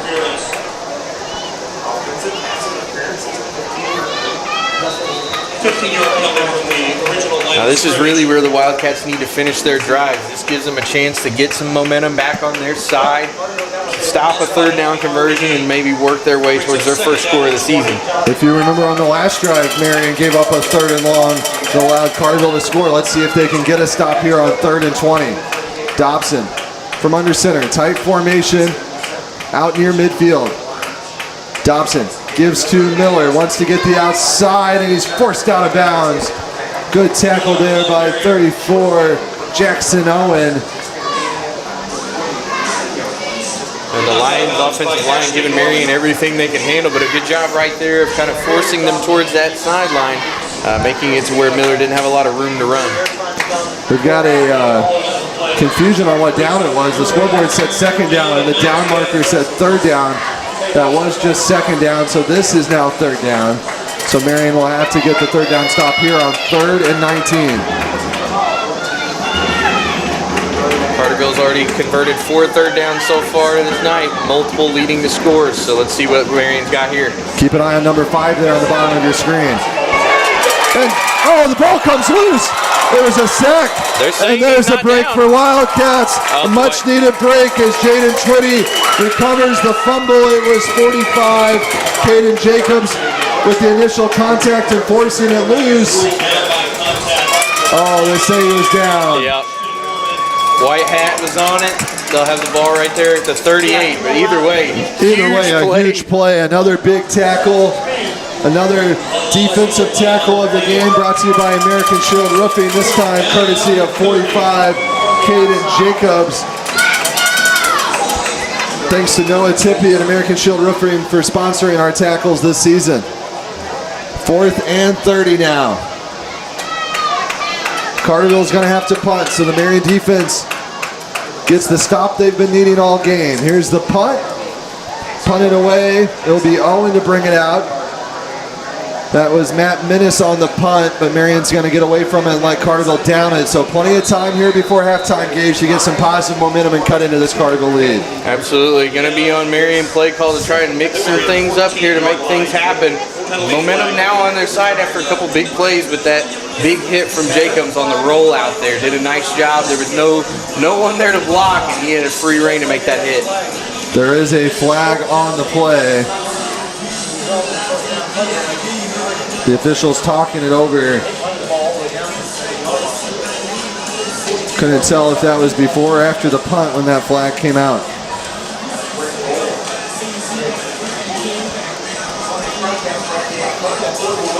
We'll go ahead and take a timeout, Ross, as these officials sort it out. We'll be back with more action right after this quick commercial. Swinford Photography and Videography is dedicated to capturing the moments that make your wedding day unforgettable. With full-day photography and videography options, couples can enjoy their wedding while we focus on telling their story through timeless images and professionally produced films. Learn more at swinfordphotoandvideo.com or follow at Swinford Photo Video on Instagram. These officials and Coach Dunning still having a conference out there near the 40-yard line, trying to figure out what the penalty is going to result in. Yeah, it makes me wonder what we missed because I didn't see the flag during the play, and I didn't see much after. At this point, you might just want to pick it up and wave it off if we can't come to any sort of agreement here. Coach Dial's working on the official on the far side as well. Lot riding on this game. It's just week one. Yeah, it's a non-conference game, but we've got Williamson County bragging rights. We've got some family rivalries, and as we have a second to talk about it, Gage, there's a family connection and something that we'll be hearing about over the Thanksgiving and Christmas dinner table as Coach Dunning's son, Peyton Dunning, is a sophomore suiting up for Marion, while his nephew, junior Cal Dunning, is on the other side playing for Carterville. So when we call this a rivalry, there are plenty of connections between these two programs that go well beyond what happens on the field here tonight. Where are we moving to now after all that? Participation on Carterville. Too many men on the field. Oh, wow. Another break for the Wildcats as the officials determined that Carterville had too many players on the field on that punt coverage, which resulted in a down punt of all things. They had an extra player on the field, illegal participation, going against the Lions. So now Marion Gage has to take advantage of this break. Not only do you force the punt, but now you get all this extra yardage as Carterville's going to have to re-punt. And Jackson Owen, the return man for Marion, is going to be standing near the 40-yard line. Actually, even more than that, is Carterville's going to have to punt from their own 30. And Marion, after all this is sorted out and finally gets the ball back, Marion will have a great chance here, Gage, to cut into this Carterville lead. You got to take advantage. Absolutely. I mean, talk about something falling into your lap. You were looking at a 15-yard spot. Now you got a chance to maybe get a little return here. But you'll definitely take that field position. So Menace punts, and it's down by number 7, Zachary Condor-Snow, and it looks like that one will stand. So Marion's offense will finally retake the field, and after 2 stalled drives as the first game jitters were evident, let's see if Gavin DeVore and company can turn it around as Marion sends the sophomore rookie quarterback in for a series now, Gage. Yeah, it'll be interesting to see what they kind of go with here. Marion really needing to mix something up and find a way to make an impact. This is a big drive right here after they were able to find decent field position thanks to some mishaps on Carterville's side.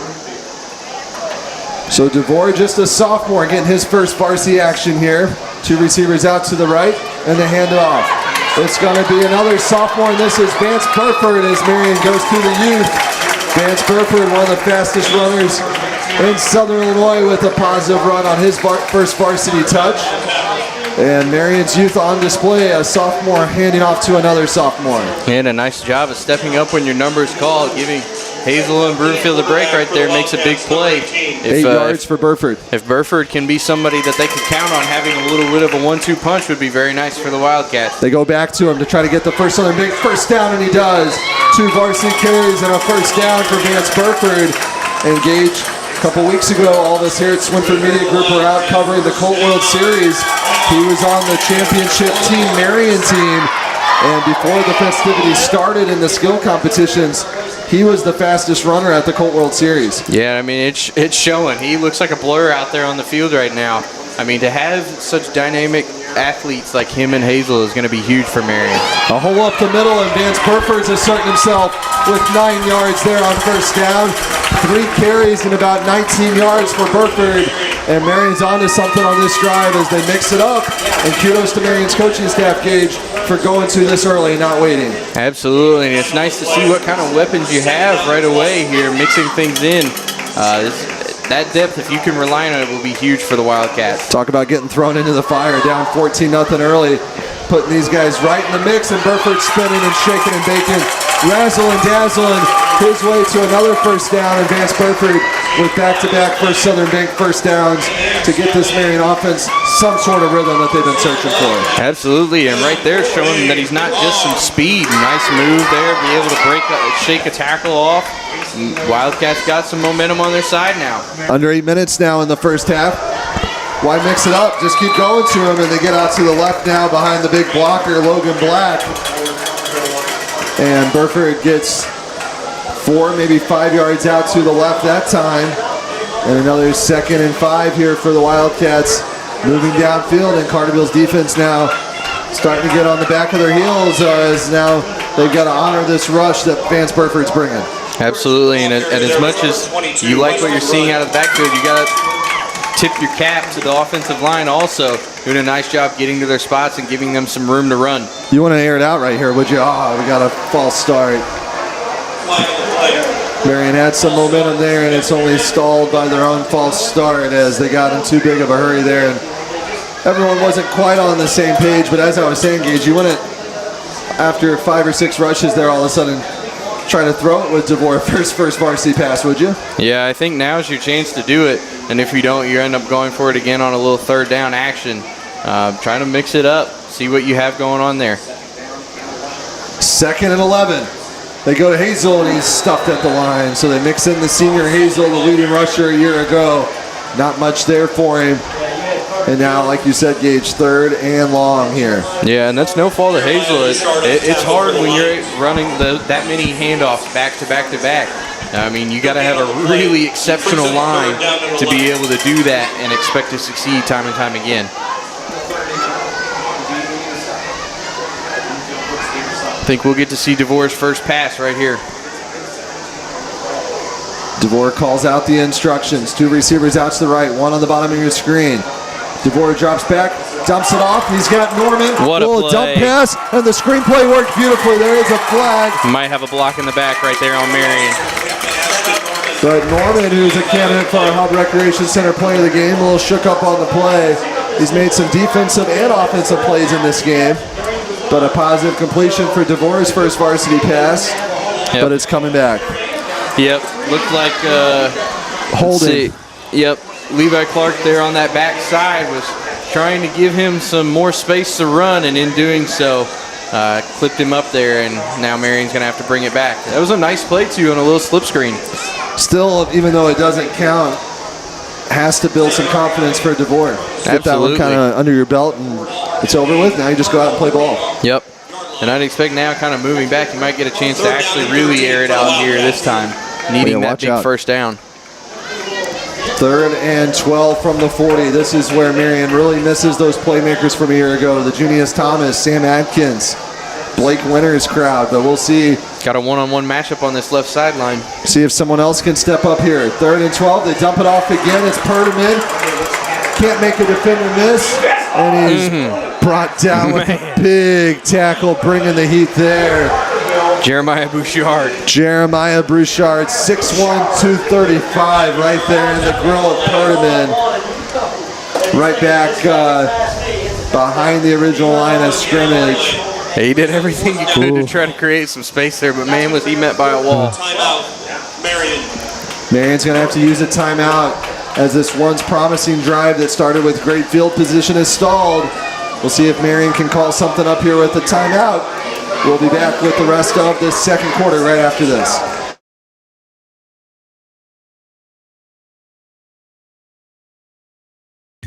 Oasis Home Center is Southern Illinois' premier showcase for the largest selection of the best appliances, flooring, cabinets, and more. Visit Oasis Home Center, where inspiration meets unbeatable value. Explore our showroom and discover why we're the region's trusted choice for home upgrades. The Oasis experts offer up to 4 years interest-free financing and no money down options on the area's greatest choice of manufacturers. Oasis Home Center in Marion. Online anytime at oasishomecenter.world. Back, the coaches at Crown Brew getting coffee.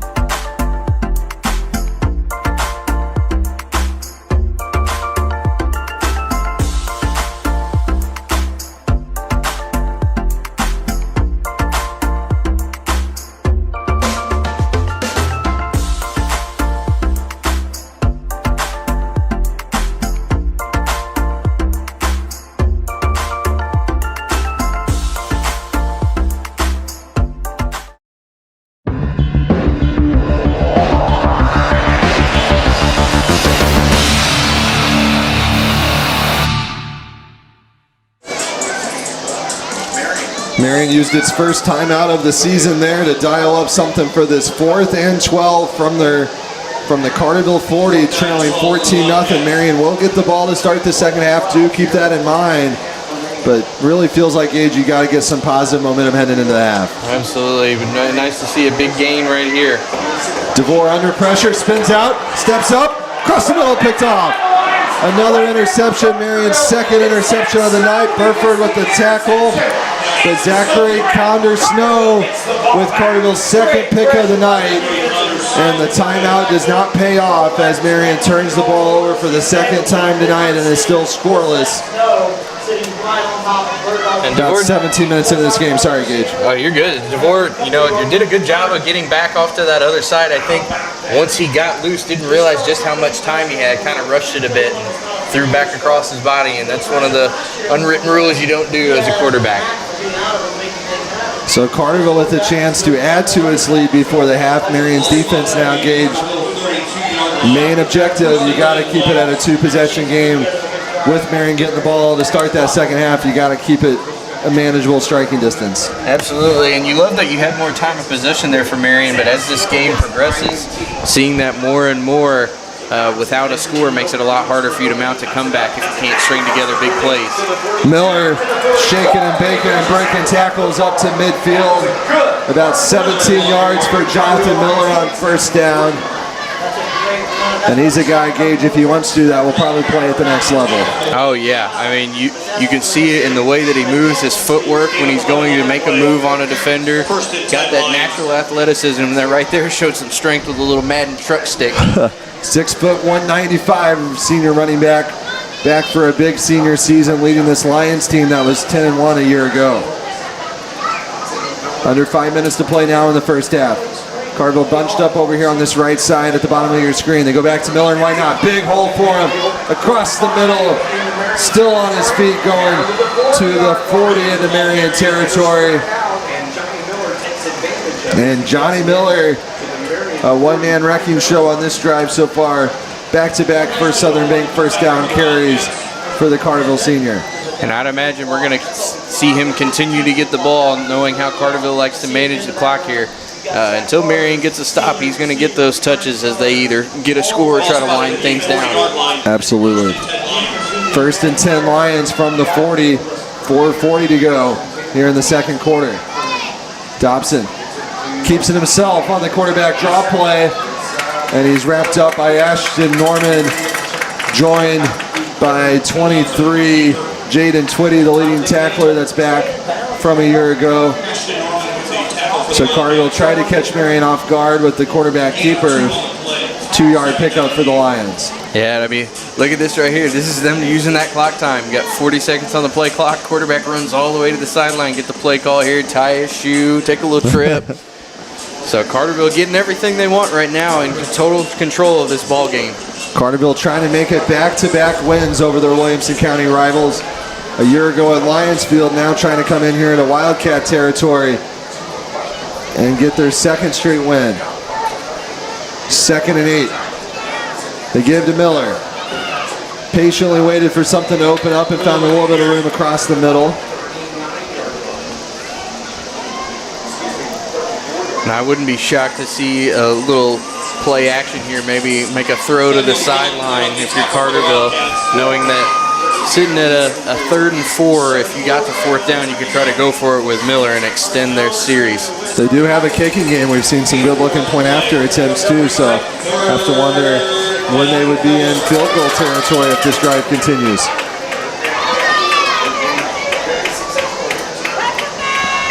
Third and 4 for Dobson. Approaching the 3-minute mark here in the opening half. Under center. Flips it to Miller. Finds a hole on the right side. First Southern Bank first down. Still fighting, and it takes 4 Wildcats to bring him down. 45, Caden Jacobs leading the coverage. Ashton Norman always near the ball here tonight. And another first down for Miller and company. Yep, another 3rd down conversion there too. Those have been backbreakers for the Wildcats tonight.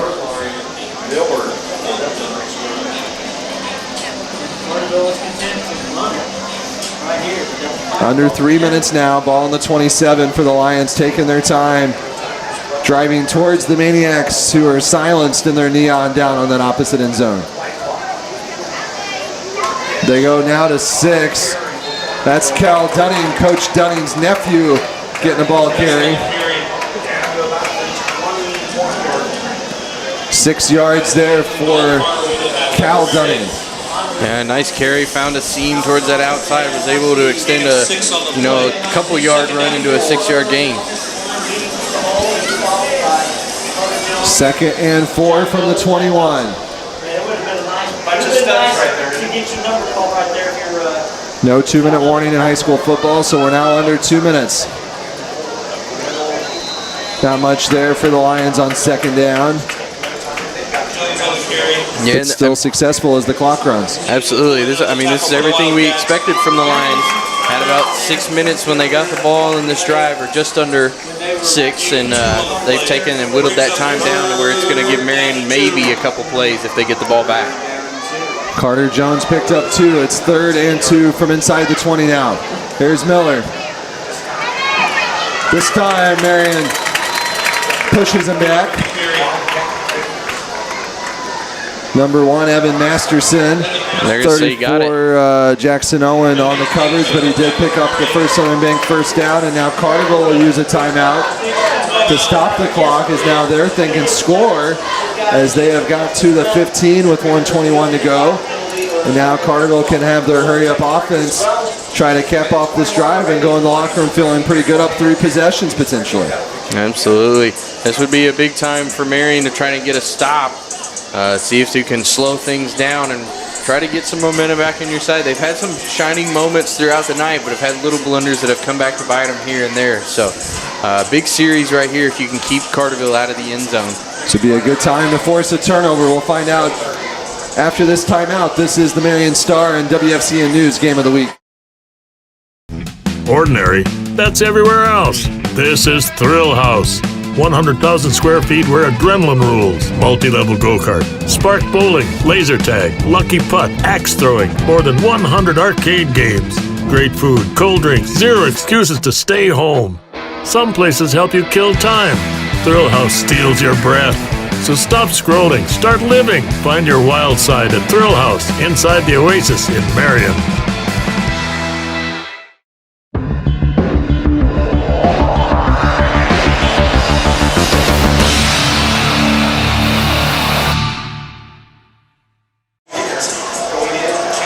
First and 10, Carterville, new set of downs as the Lions work from the 15, trying to cap off this half, which has nearly been flawless for the Lions, with another score. As it is Dobson working with 3 backs. It's Miller, Jones, and Dunning behind Dobson, who works under center. We give to Miller. He spins and he's pushed down by Jacobs as Marion's defense out of the timeout responds to the challenge as they're trying to keep it at 2 scores before the half. Absolutely, and it's not an easy one. I mean, you mentioned all the backs that were right there as weapons, and then Dodson himself has shown that he's able to get out of the pocket and move. So Carterville's got a lot of choices to go to on offense. Loss of 1. It's 2nd and 11. Under a minute to go. 53 seconds and counting. Carterville not in any big hurry to get up to the line. And Marion doesn't hurry. They got a 2-on. There you go. He's able to cover back to that side. Almost had a 2-on-1 situation on that left side of the ball. Dobson to pass, and he throws it into the Maniacs, incomplete. So after the timeout, it looks like Carterville's stalled a little bit.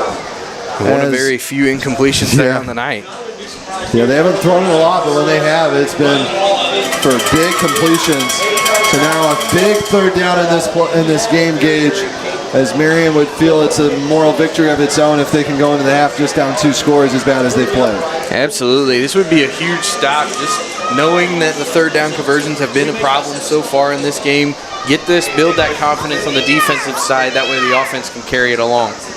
Dobson rolls out to his left, looking. Throws it in there, and it's broken up incomplete. Nice defensive play there by 32. Vance Burford playing on both sides of the ball. Yeah, great job.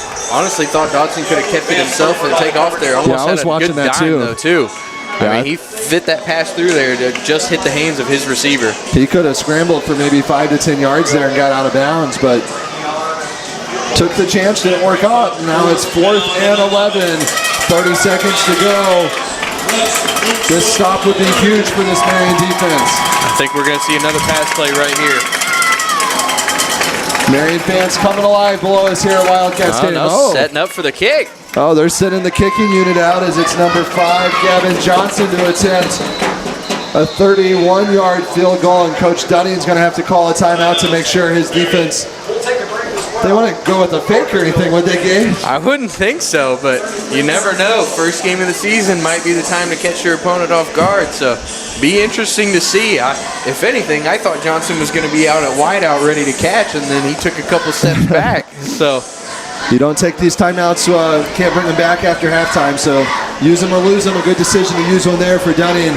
We'll be back after a quick timeout here as well. We'll use one of our timeouts. We'll be back with the exciting end of this first half right after this.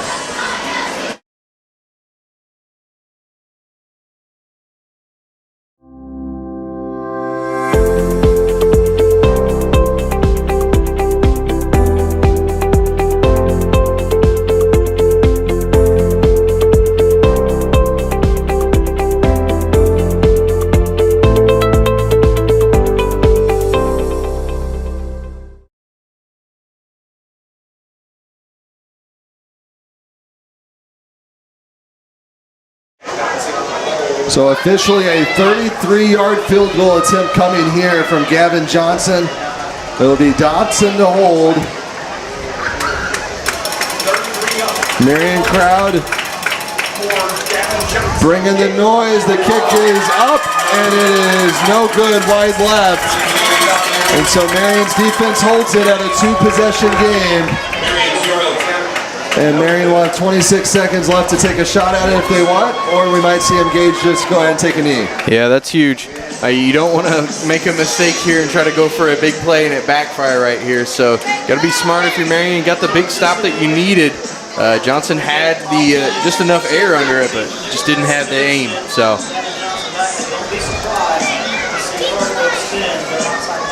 Marion with the decision here. Do you try to take a shot at it to try to catch Carterville off guard and cut into this lead before the half? Or with your backs up against the Carterville end zone here, you don't want to throw a pick six, which would be completely deflating after that stop. What do you go with here, Gage? Absolutely. I think you run the ball and see if you can get lucky, find a spot. You don't want to throw a pick here and find themselves back in the end zone or give them a chance to get one more play with that 26 left.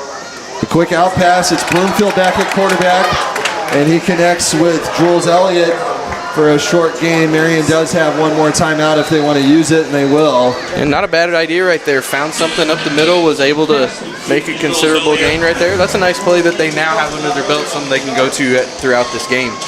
So a little bit of positive yards there to set up maybe a play here. Marion using its last timeout of the half. 16 seconds on the clock. We'll have our John A. Logan College Why Would You Go Anywhere Else halftime show at the conclusion of this first half. We'll talk about the first half. We'll hear from reporter Aaron Price about his reactions from the first half. We'll take a look at the Marion Wildcat Band halftime show. And we'll also show you an exclusive look inside the new Integrity Dome at the Oasis Sports Complex. So you don't want to go anywhere. Our Johnny Logan College, Why Would You Go Anywhere Else halftime show will be coming up at the conclusion of this first half. But Gage, we still got 16 seconds. A lot can happen between now and then. Absolutely. Could see a big play right here. Looks like Marion's trying to draw something up, see if they can get a score on the board. What a play that would be to give them some energy going into the locker room. This first half has been all but dominated by Carterville. Carterville winning in every statistical category. But Marion could sneak into the half with something here if they could capitalize here on 1st and 10 from their own 26. 16 seconds to go. No timeouts for Marion. 2 timeouts for Carterville.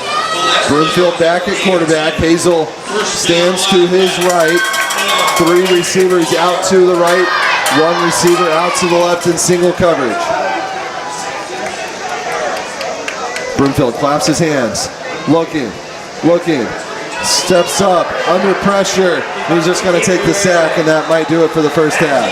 Yep, looked like he was getting ready to launch it, and the pocket closed in on him. Just didn't have enough time to make anything happen right there. Silas Lee and company with the sack, and that will conclude the first half in fitting fashion as Carterville, the visitors, from down the road in Williamson County, have came in here to Wildcat Stadium and dominated the first half. They head into the locker room with a 14-0 lead.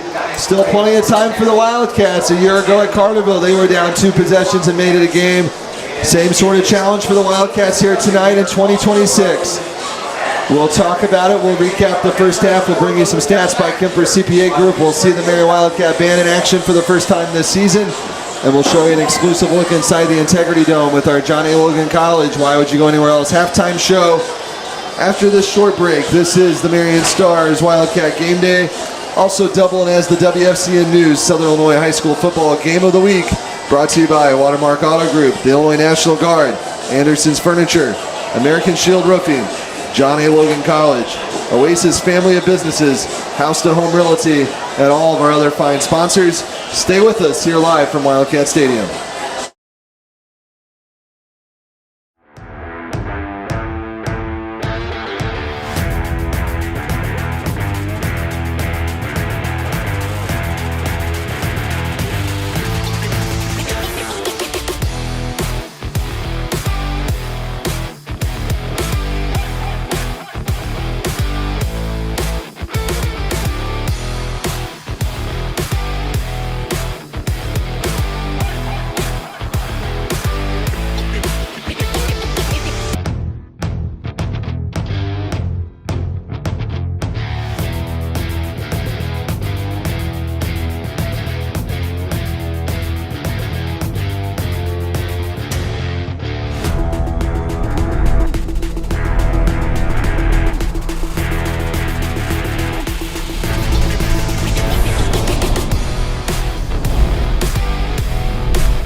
Welcome back here live at Wildcat Stadium. This is our John A. Logan College Why Would You Go Anywhere Else halftime show where the Carterville Lions lead the Marion Wildcats by a score of 14-0.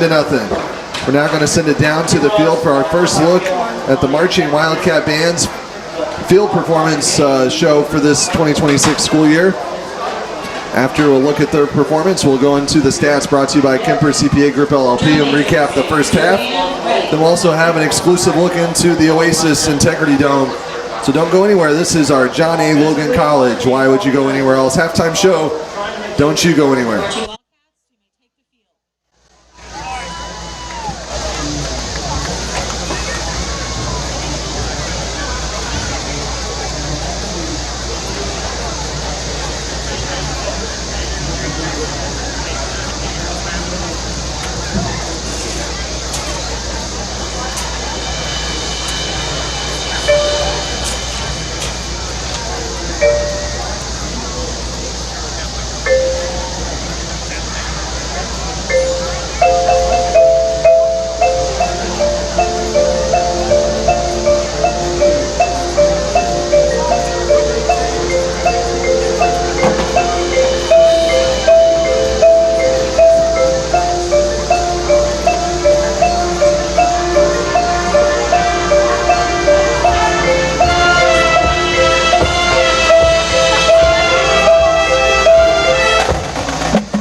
Next, the 2026 state champion MHS dance team wants to feature their signature kick line in the classic hit Moves Like Jagger by Maroon 5.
And now, please join the Marching Wildcats in the Marion Loyalty.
That was the Marching Wildcat Band's halftime show here at Wildcat Stadium.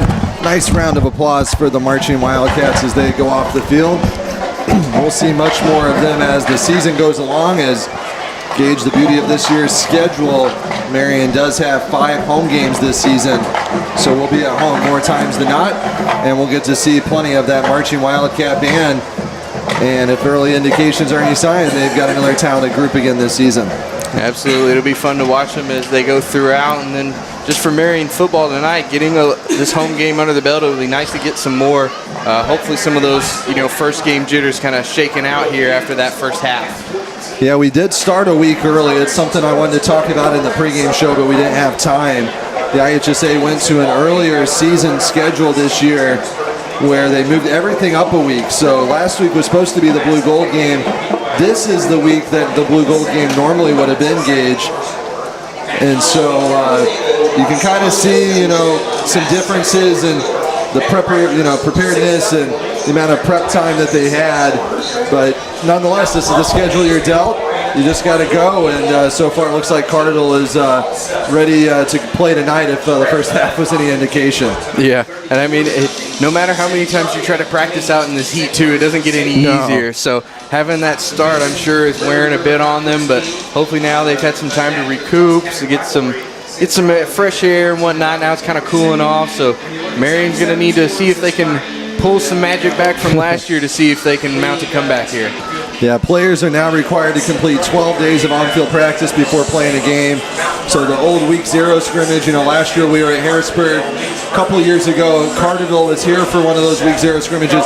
The IHSA did away with those, as the ultimate goal is to add another round to the playoffs, expanding from 32 to 48 teams. So the playoffs are now starting October 23rd and 24th. And so that results in an earlier start to the season here tonight.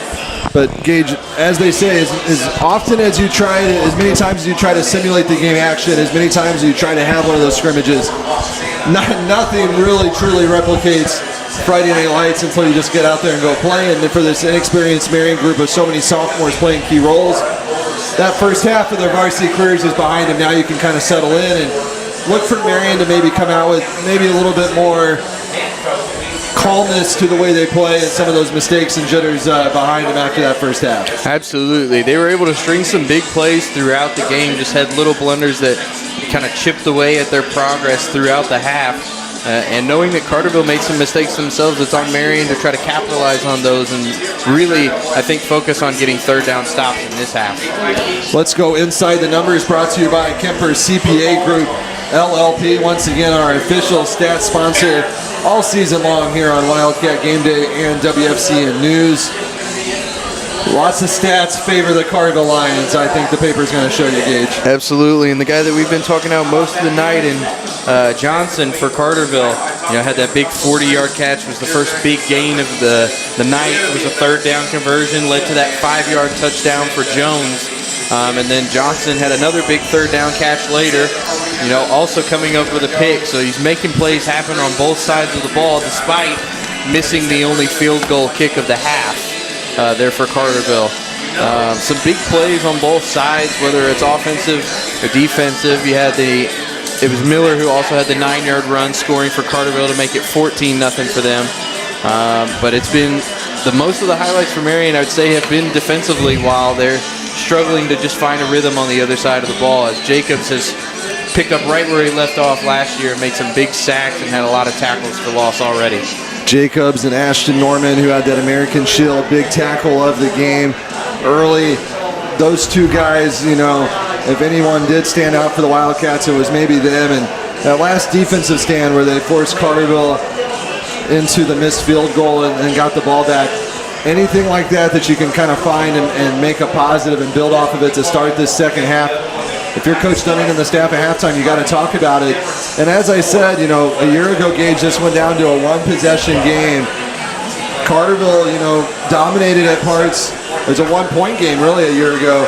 Carterville dominated at parts of last year's game as well. And, you look back on it and see a Carterville win, but those two teams traded punches back and forth, and every time one team got some separation, the other team came back a year ago. So I wouldn't necessarily sit up here at halftime right now, Gage, and act like this game is completely over with at this point. Absolutely, and one could argue if you had I remember an end zone call that people debated on social media for the rest of that night. Yeah, exactly. If it leans one other way, Marion wins that game. So it's not over until it's over. So Marion can find a way now, having a little bit of those jitters maybe moved out of the way, some experience now under them, gives them a chance to gain some confidence and really string things together. But this first drive will be super important if it's anything like last year's game, where it was Carterville that took their time and was able to control most of the second half and really put the pressure on Marion to do things late. Yeah, Carterville led 35-20 with 4:18 to play last year before Marion stormed back and made it 35-34. So maybe another comeback like that is in the books here tonight. Don't go anywhere. You don't want to miss it. Don't turn this game off quite yet, as we still have plenty of action. They just added some more time to the halftime warm-up clock to give these teams a chance to warm up and get ready for the second half. So we're going to go ahead and take a look inside the new Oasis Dome. It's the Integrity Dome at the Oasis Sports Complex. Our Aaron Price and Ross Swinford were given an exclusive tour earlier this week. Let's take a look inside the new dome, where these two teams will be able to utilize the turf and the air conditioning for an extra practice facility.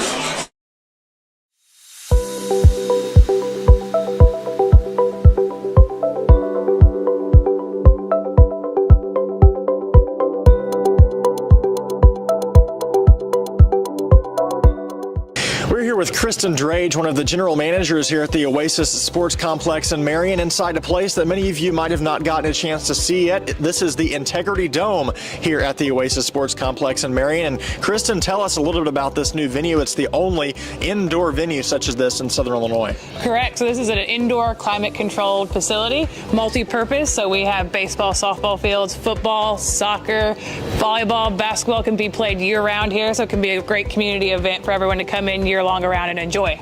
It's just amazing the sheer amount of sports that can be played in here. We were just talking before this that, you see baseball fields right now, but really this is multi-purpose and can be converted into multiple different sports. Kind of, I guess, talk about that process and how that works. Yeah, absolutely. So all the fences in here are movable, so we're able to kind of configure this however we want. We can draw the lines in here with a machine that we have that draws personal lines for the fields and regulations, so we're able to put in a lot of different things, make it multi-use. And then, of course, we have the fields over there as well that have the courts as well. And I'm sure having this indoor facility makes it way more easier in the winter months and fall to host these events than having to do it all outside, correct? Absolutely. So the community is already using this. Obviously, we had that heat last week that brought a couple people inside because it was too hot to participate. And today it's raining, right? So then we're going to have the snow in the cold. So anytime it is open now for use, and anyone can come in and use it currently and just reach out to us. And there's much more to this place than just the turf you see behind us. There's also a restaurant involved and multiple other things. So we're going to take a tour around the spot.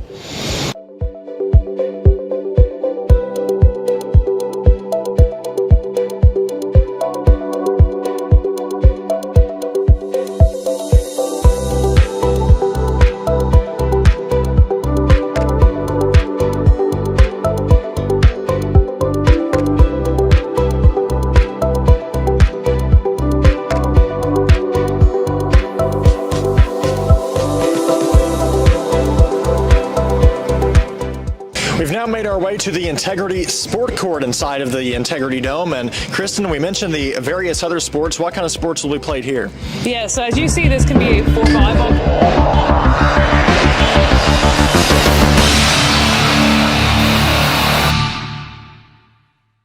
If you want to watch the rest of that report, you can find it on our Swinford Media Group YouTube channel. We had to cut it short because we're ready for some more football action. The second half getting ready to get underway as Carterville will kick it off right to left. And it will come to Vance Burford, who will bring it out. One of the fastest runners in Southern Illinois turns on the Jets. And Vance Burford with the second half kickoff return to the house. And boy, did the Wildcats need that one. Vance Burford with an 80-plus yard house to home, taking it to the house. Kickoff return for the first score of the 2026 season for the Wildcats, and just like that, the Wildcats are back in the ball game. And how about that for your first score of the season? Special teams always matter, and we talked about Burford's speed there, and right there, that's probably the cleanest chance they've gotten to return something tonight. Man, did he take advantage of it. Gage, I hope he enjoyed that one, because now that the film's out, he probably won't get a chance the rest of the season. And now we got the freshman, William Webb, in to attempt the point after. Talk about a big moment here for a freshman is number 4, Peyton Dunning. Coach Jason Dunning's son is going to hold. And Liam Webb, the son of Stephen Webb, a former All-American collegiate kicker at McKendree, trying to follow in his dad's footsteps. And Coach Dunning's son, Peyton, had to pick it up there as a bad snap, a bad hold, and a bad opportunity there. Quickly killed the momentum that Burford just gave the Wildcats. Yeah, and if you're Marion, don't dwell on that too much. You still got that big score on the first drive. Well, not even the first drive, first play of the half. So 13 seconds. Really hard to, look past something like that, but that'd be huge in this moment. Your first score of the season, you really got the crowd back into it with that play. As you can see him take off at a lightning speed right here across the middle. I mean, what a run, and Johnston was the only one left to try to catch him.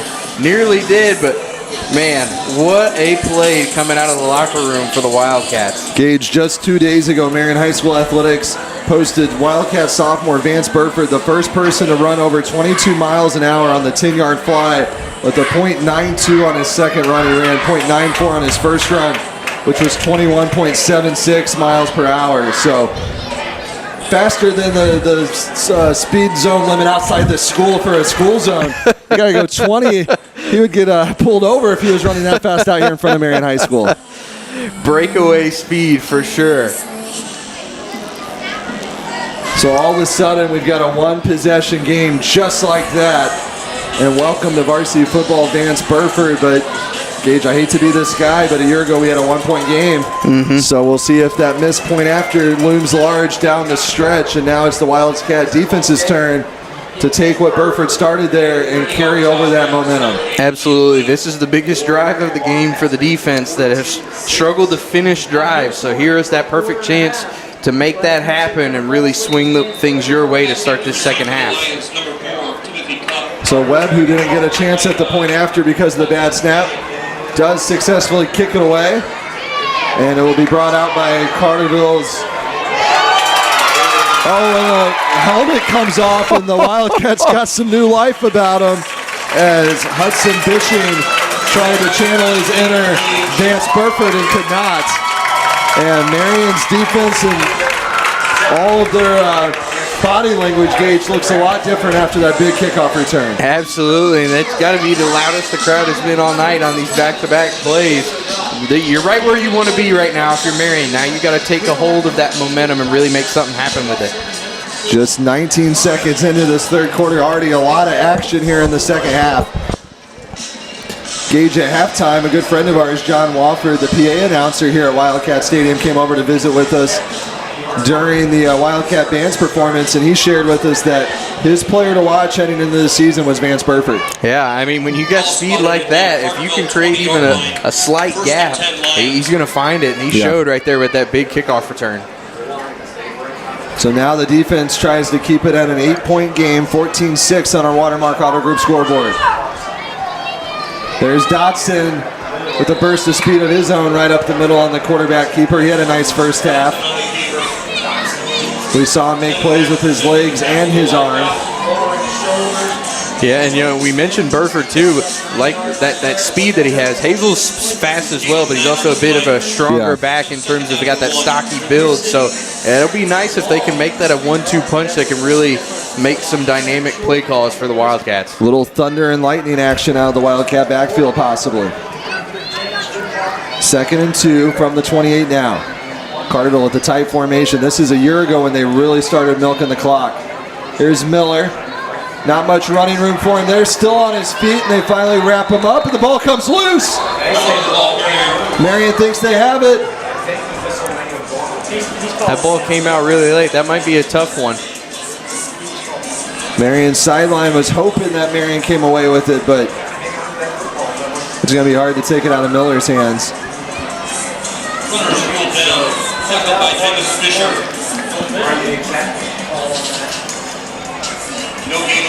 Jameis Fisher, a sophomore, another talented sophomore with a tackle there, so no gain for Miller. And a big third down, and this would be huge, Gage, if the defense can get off the field. Yeah, and I mean, you know what Carterville's doing right here. Their main wide receivers just took off to the sideline, so a run's coming right here. Got to stop it on 3rd and 2. This was the Achilles heel in the first half, these big third down plays. And Marion's defense holds this time. Maybe another fumble. Trying to sort out the pile. And it's 4th down, Carterville, and Coach Dunning's fired up, coming out on the field. You know, this game means something to him, a 1996 Carterville grad, but he told us, Gage, he's been a Marion Wildcat longer than he's been a Carterville Lion. And Carterville looks like they're mulling over the decision on that side. I'd be shocked if they go for it. That's a big risk. You got to be really confident that you can get that down right there, giving Marion the best field position they will have had all night if they can get a stop. Big play coming in this game. 4th and short. No wide receivers came back out. They're going right back at it up the middle, I bet. Both teams load the box and an early timeout for Coach Dial, so we'll see if that looms large. This was part of what we talked about in our Watermark Auto Group keys to the game. Clock management, timeout usage, short things, turnovers. All that's playing a factor right here early in this third quarter. Don't go anywhere. Lots of football still to be played. This is the Marion Star Wildcat Gameday WFCN News Game of the Week. We've got a good one brewing here at Wildcat Stadium. Hi, I'm Brad Poole, president of the Watermark Auto Group. A lot of people don't realize that we own Bluegrass BMW right here in Paducah. And I hear it all the time. Brad, I'd love to own a BMW, but that's out of my range. That's just not true anymore. With our selection and payment options, a BMW might be easier to own than you think. So before you assume it's out of reach, just take a look. It's closer than you think. Bluegrass BMW, powered by the Watermark Auto Group.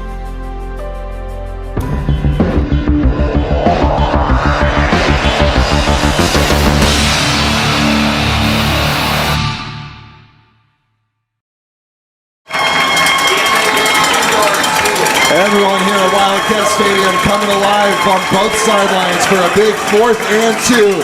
Carterville goes for it. They try to move the pile. And a gutsy play call for Coach Dial out of the timeout. Yep. Wow, he just loaded the box and said, try to stop us. And a big 4th down conversion for the Lions. And that's one of those, you look really smart as a coach if it works. You look really dumb if it doesn't. That's a ballsy play right there. You would have had Marion on their side of the field at the 28 with a chance to tie things up. Now another fumble. And this time Marion has it. No question about that one. Carterville's coughed it up multiple times, and it finally goes Marion's way.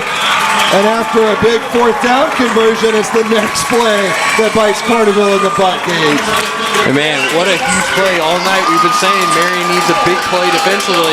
Hey, if you can't get the 3rd or 4th down stop, why not create a fumble? Now the Maniacs are running around waving flags. This is a completely different stadium in this 3rd quarter than it was in the 1st half. And credit once again the Vance Burford kickoff return to give these Wildcats some life. So what we've learned, Marion Wildcats, 2nd half team versus the Carterville Lions.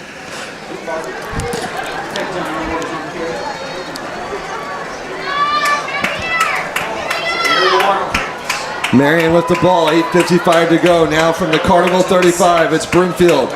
Given to Burford, who else gets around the left end. Falls his blocker, there's a flag on the play, forced out of bounds. And I mean, feed the hot hand, keep letting him have it right now. Burford showing out here early on. Then you'll be able to mix in Hazel when you need a big bully run there in the end zone if you can get there. We've got holding on the Wildcats.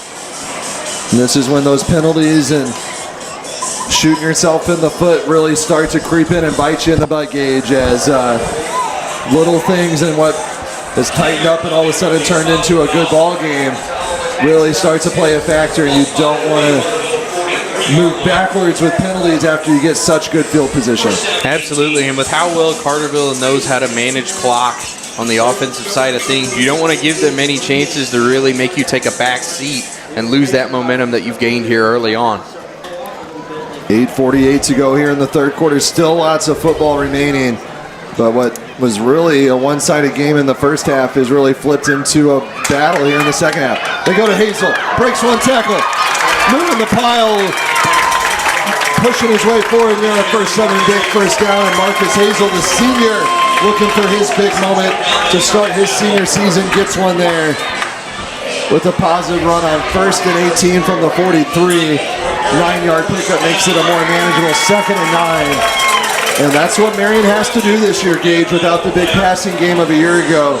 Runs like that of 8 to 10 yards really make a difference. Absolutely. That's what you want to see if you're the blue and gold faithful. Knowing that you are not going to be one to air it out often like you did with Roper last year. Having a dynamic duo like Burford and Hazel could be something that really pays dividends for the Wildcats offense. Marion's loading the box here. It's Broomfield from the shotgun. And it's now Burford on the end around. Cuts back to the middle.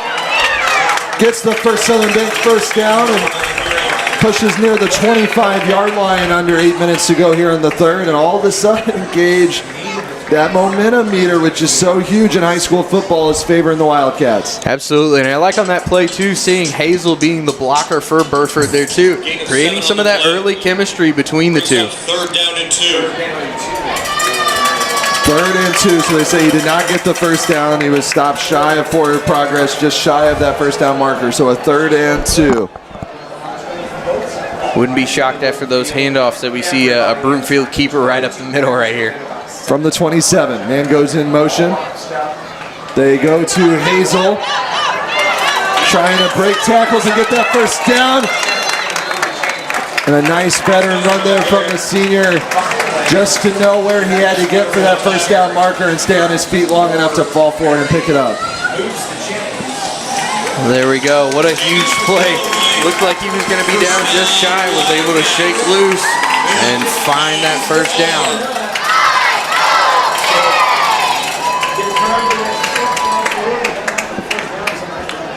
First Southern Bank first down makes it 1st and 10 from the 24 as Marion looks to at least try to get within one. It'd be a decision from Coach Dunning. They're going to have to make at some point to try to go for 2. But right now you just got to get points. Broomfield hands it to Perdaman, his first carry of the game, and the hole's there. Perdaman's got room to run. He's forced out of bounds near Carterville basketball coach Shane Hawkins, who's over there on the sidelines in an orange shirt. And Elijah Perdaman with the right play call there as they mix in a third option now, Gage. Absolutely. You got to love the play call, the adjustments that the Marion coaching staff's making right here. Not only just, quick handoffs, switching things up, switching blockers, who's taking the ball, making it to where Carterville doesn't know each time, and they're kind of on their toes guessing now. Now at the 11, 1st and 10 from the 11. Yeah, Marion had 2 interceptions in that first half, exclusively gone to the ground game on this series. Broomfield hands it off.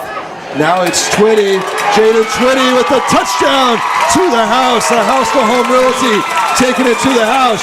Jaden Twitty and 4 different Wildcat ball carriers got touches on that drive, and it was Jaden Twitty from 11 yards out finishing it off, and all of a sudden, Marion with a chance to tie if they go for 2. I mean, what a turn of events. I mean, you got to think outside of that last stop there to end the first half. Marion felt pretty defeated at that point, and you want to talk about flipping a switch. That is absolutely what has happened here at Marion High School. Tale of 2 halves, and it was the Burford kickoff return that set this into motion. Kind of broke the sails of the Lions and put air in the sail of the Wildcats. What a turning point that was. And we'll see if we're talking about in our Hub Recreation Center post-game show as a reason why this game flipped on its head. Looks like Marion is going to go for 2. It's Broomfield, the quarterback keeper on the direct snap, and he's shy. And Coach Skeet, the offensive line coach, is upset with his unit as they did not provide Broomfield with a hole, and he stopped 2 yards short. So 2 special teams plays, a missed PAT, and now a botched 2-point conversion is the difference in this game as Carterville holds to a 14-12 lead. But momentum shifting here at Wildcat Stadium. The Marion offense looks like a different unit to start this second half. We'll see if they can keep it up when we come back. This is the Marion Stars Wildcat Game Day WFCN News Game of the Week. Don't go anywhere.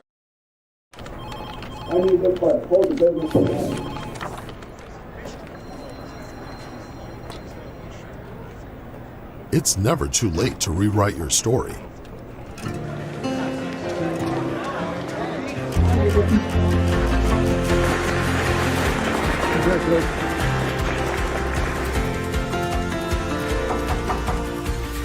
Charge into your future at John A. Logan College.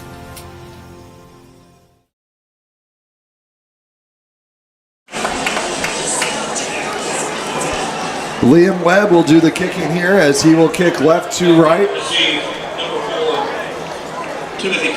Timothy Cup back to receive for the Lions. As we have a brand new ball game here at the start of the second half here at Wildcat Stadium. Let us know in the comments below your final score predictions, and we're starting to take nominees as well for our Hub Recreation Center Player of the Game. So start letting us know in the comments who you'd like us to name as our Player of the Game in our post-game show. So there's Twitty, who just got the touchdown, coming up with a big special teams tackle. And the Wildcats are trying to keep the second half energy going here as the Carterville offense, which fumbled it away on their last drive, retakes the field, trying to redeem itself. Yeah, I mean, Marion's got all the momentum on their side right now. If they can pick up another stop, you got to feel really good about your chances of grabbing your first lead of the season. Ball spotted on the Carterville 30-yard line.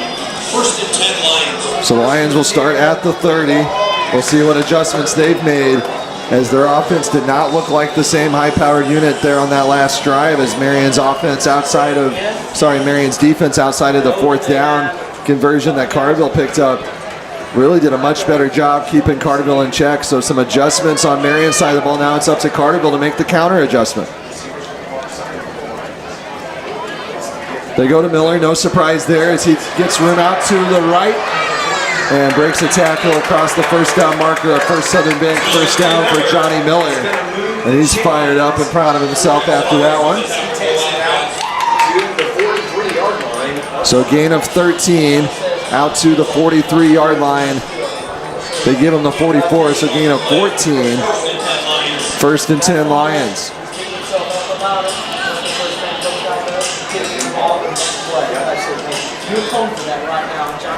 Gotta love the 4th and 10, first and 10 yard marker over there.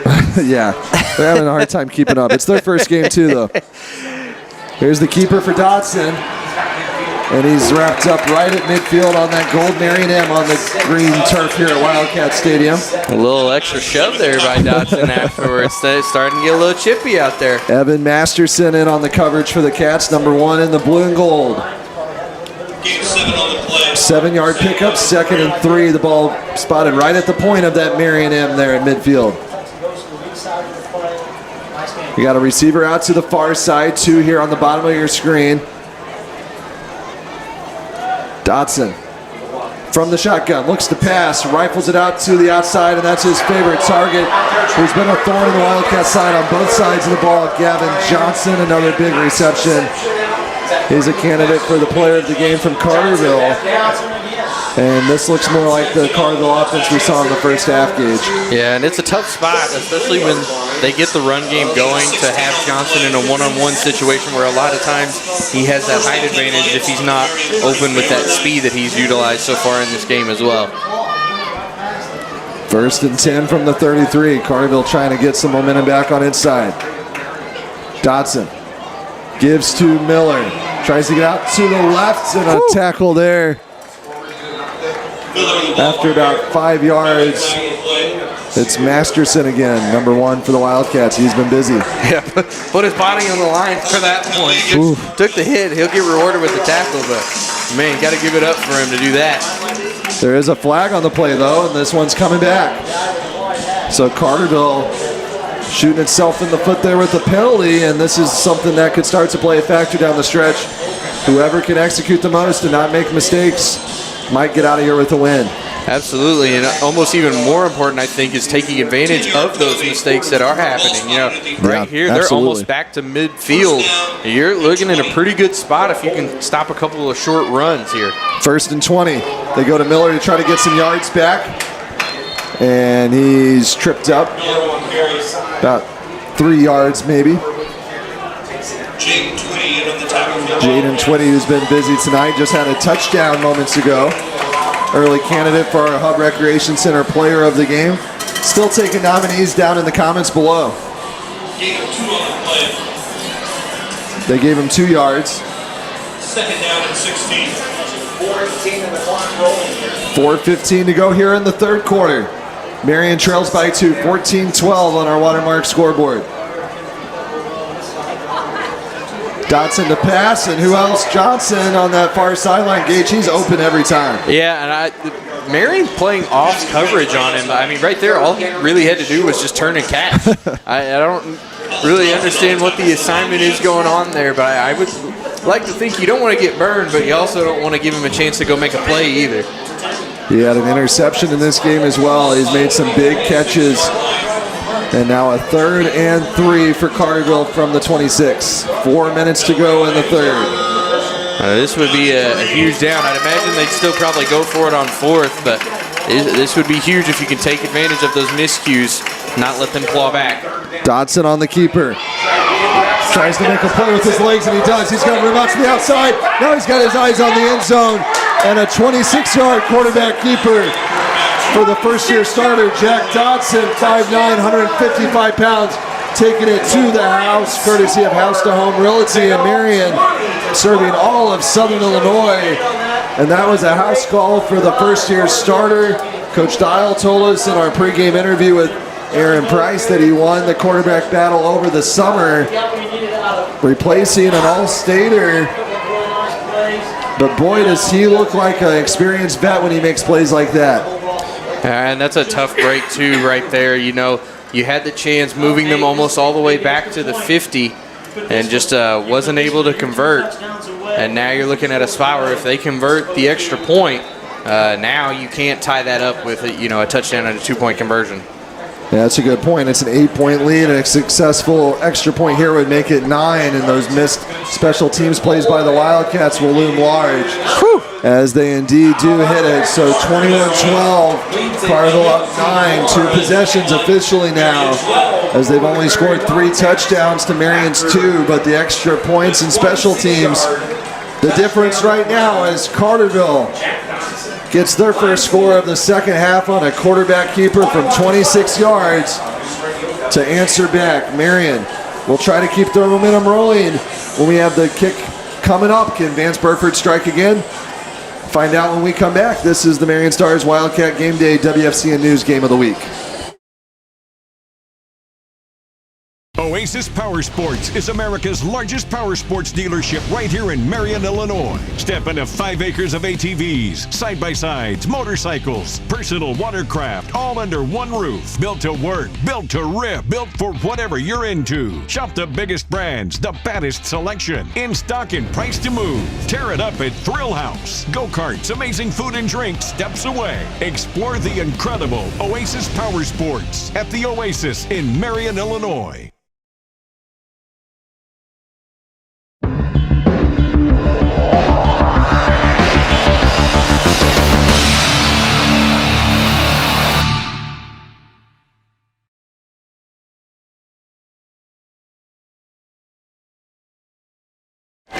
Back in to receive the Wildcats, number 44, Elijah Quinneman, and 32, Vance Burford. Marion trying to get Vance Burford loose for another return. No chance they kick to him as Perderman drops it out of bounds. So the ball will be spotted on the 2. Man, what a rough break after that big back-breaking run right there. So thinking about a Vance Burford return, we get the opposite. So if you're keeping track of net yardage on returns, we went from a 80-something yard return for Burford to now starting at the 2. Yeah, and that's just experience. You know, one of those you just got to learn to let that one go. Not likely that you're going to be able to make a huge return out of where you catch that ball with limited blockers. So that's just one of those you got to live and learn, and hopefully it doesn't come back to bite Marion right here, as they're going to have to fight and claw out of the Carterville end zone. So we'll see what Marion dials up here, which we haven't seen a pass play here in the second half for Marion. So no reason to try to get carried away here. Just chip away. You don't need 98 yards on this first play. I mean, you certainly would take it, but just get yourself out of the hole and then open up the playbook. And now a flag, and this one will push Marion back even further. False start on the Wildcats, half the distance to the goal. Delay of game. Sorry, delay of game. Half the distance to the goal. So Marion did not get the snap off in time. Well, this is one of those moments, too. Marion's got to understand, yes, they've had a couple of big, hard things right here back-to-back. They've got to understand to kind of tough through it and find a way to fight right here. Nearly a safety there as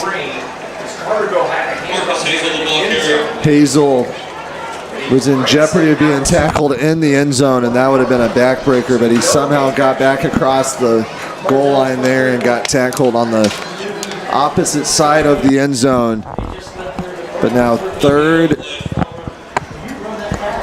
second and 11, loss of yardage there, and Marion desperately needs some breathing room here. Absolutely. You don't want to find yourself looking at a safety opportunity.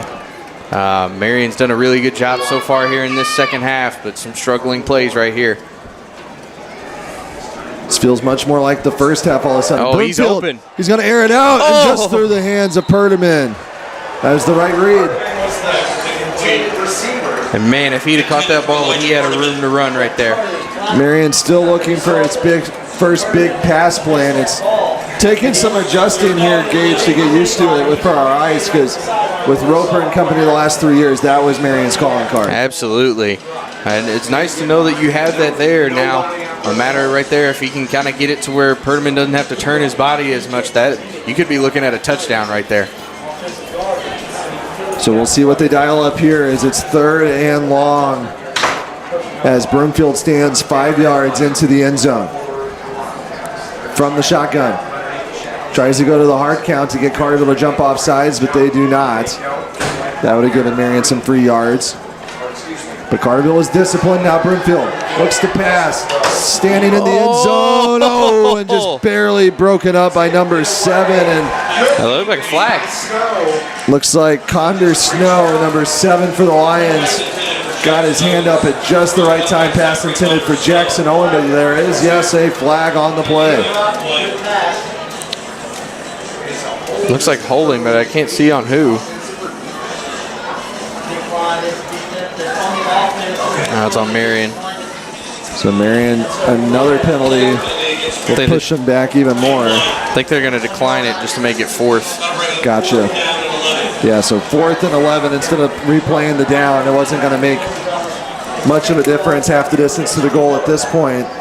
So they do decline it in 4th and 11, and Marion's got to send DeVore in to punt it, and he's not got much room to walk back there. Yeah, that's a really tough spot to be in. Especially for a sophomore. Yeah. You also can't snap it out the back of the end zone. This goes over its head and goes through the back of the end zone. That's a safety. Woo. Line drive punt, and Miller picks it up at the 35, shakes and bakes. And Hazel, running back to running back there, wraps him up, but that's about the best DeVore could probably do with the room he had to work with. But Carterville now with great field position. Yeah, lucky to not be able to give Miller too much room. Did a good job of getting to him quick. Now the Marion defense is going to need to find a way to limit Carterville and get the ball back in their offense's hands to get them another opportunity. So all of a sudden, after Marion was feeling really good there for a minute, Carterville has now kind of recaptured that mojo they had in that first half, and it's 21-12. Carterville with the chance to stretch this lead back out. Yeah, and while it's not the situation you want to be in, this is proving to be a good, battle test for Marion to see what kind of mental game they have, seeing what kind of fight they can show here in this second half. Dodson's going to keep it himself. He's made a few plays with his legs, including that last touchdown run. And he now gets inside the 10. About a 20-yard run there for Dodson, who's coming alive now all of a sudden, making himself a candidate for our player of the game. Yeah, and a brutal moment of deja vu if you're the Wildcats. 30-second difference, and you're back in the same spot you were a moment ago. 21 yards for Dodson. 1st and goal from the 8. Carterville with some weapons as they look to keep their recent run of dominance going in the River to River Conference this season. They go to Miller, follows his blockers, now moves the pile inside the 5. Update from Herrin, it's Benton 12, Herrin nothing, so a much closer game there than many anticipated. As a year ago, Herrin was winless, Benton was undefeated in the regular season, so that might be a sign of things to come for the Herrin Tigers if they can play tough with Benton. 5 on the play. 5 for Miller. 2nd down and goal from the 3. 2nd and goal now from the 3. He never is, even on the basketball court. So it is 2nd and... Now this is where Carterville can really take its time. Trying to finish off this drive. It's Dobson. There is a flag on the play. I think Carterville might have jumped early there. False start on the Lions.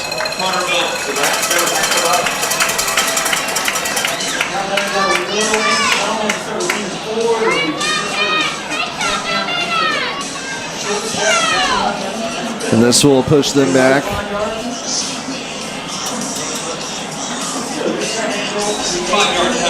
5-yard penalty. 2nd and goal from the 8. Carterville with its tight formation. One receiver out to the right alone. Dotson is going to keep it. Why not? He's had success. Another penalty. Multiple flags come flying in, but Dotson does score. We'll see if it stands.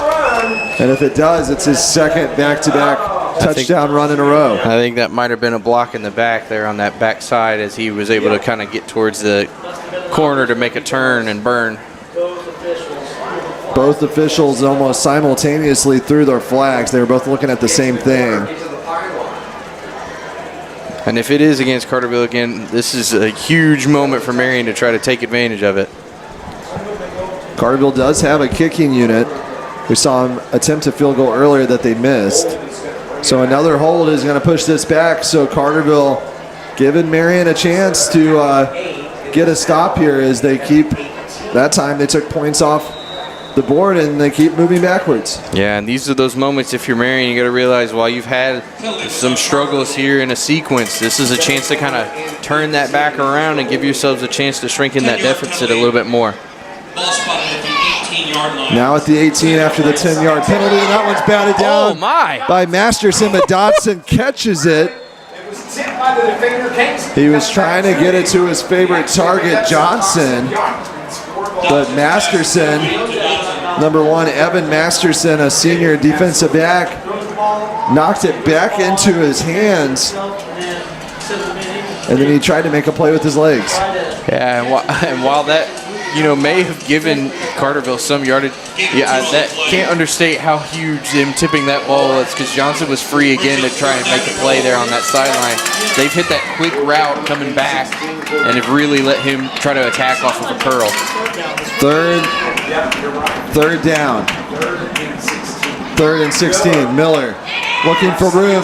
Not there as he's shoved back by a group of Wildcats at the 25. What a massive play right there. Now Sorry, at the 15. Now you find yourself in a 4th situation. They have that kicking unit if they want to go for it. And, already have that 2-touchdown lead. This would only compound on that.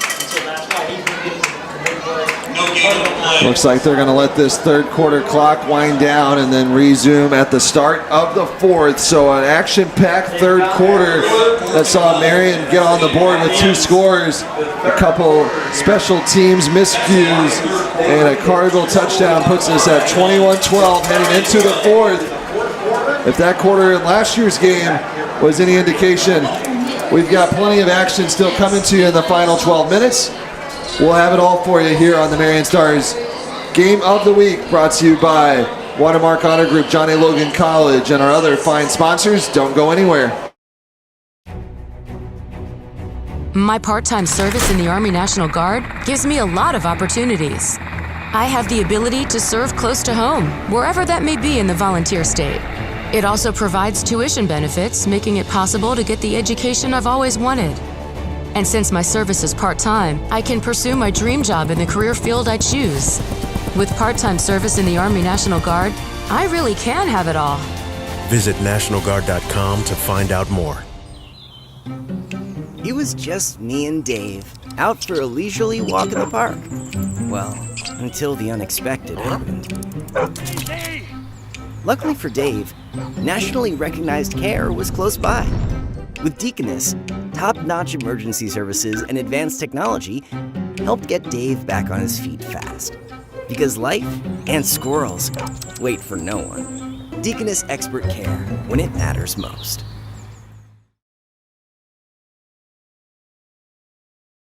All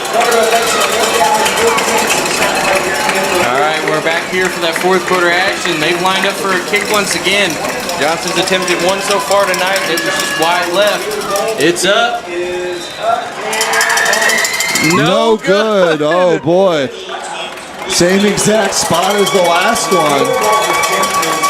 So after all that, Gage, somehow, some way, the Wildcat defense gets off the field without giving up any points. And a direct result of those penalties by the Lions. Yeah, and this is your window of opportunity if you're the Wildcats. Take advantage and get a play here now and try to find a way to score and make yourself a real chance at winning this ball game and pulling off the second half comeback here tonight. If Marion's going to win this game, I think you got to score on this drive. Yep. Worth noting over here too on this sideline. It looks like point. Burford is getting some tape on one of his legs right there. So hopefully that's nothing to worry about. It's just precautionary. That's new Wildcat trainer Jamie Gott providing the services down there. And it looks like Burford's back up on his feet. So he should be able to go, you would think. He's going to grab his helmet and get out there. But right now it's Hazel lined up in the backfield behind Broomfield. As Marion sets up on the 14 after that missed field goal.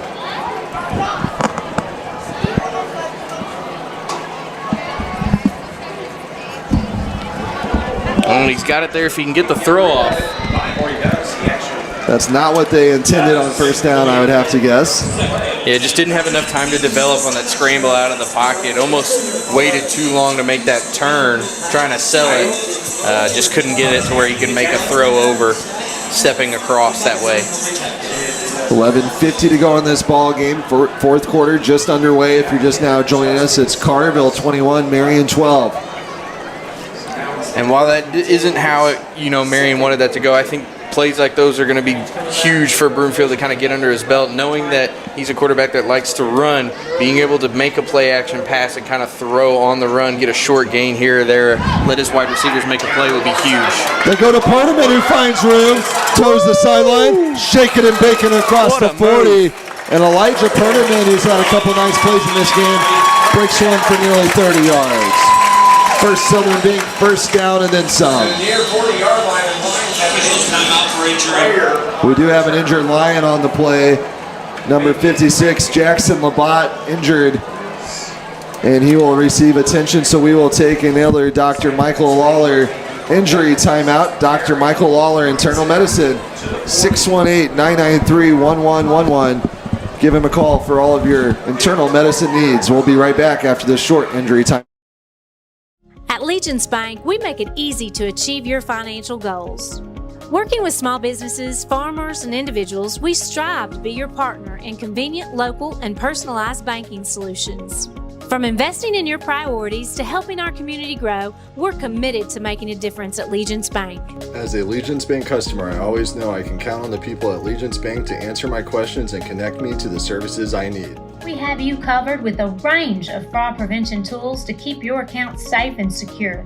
With real-time debit card alerts, advanced encryption, and card controls, you can stay one step ahead of fraud with these security features. Legence Bank supports you on and off the field. Go Wildcats!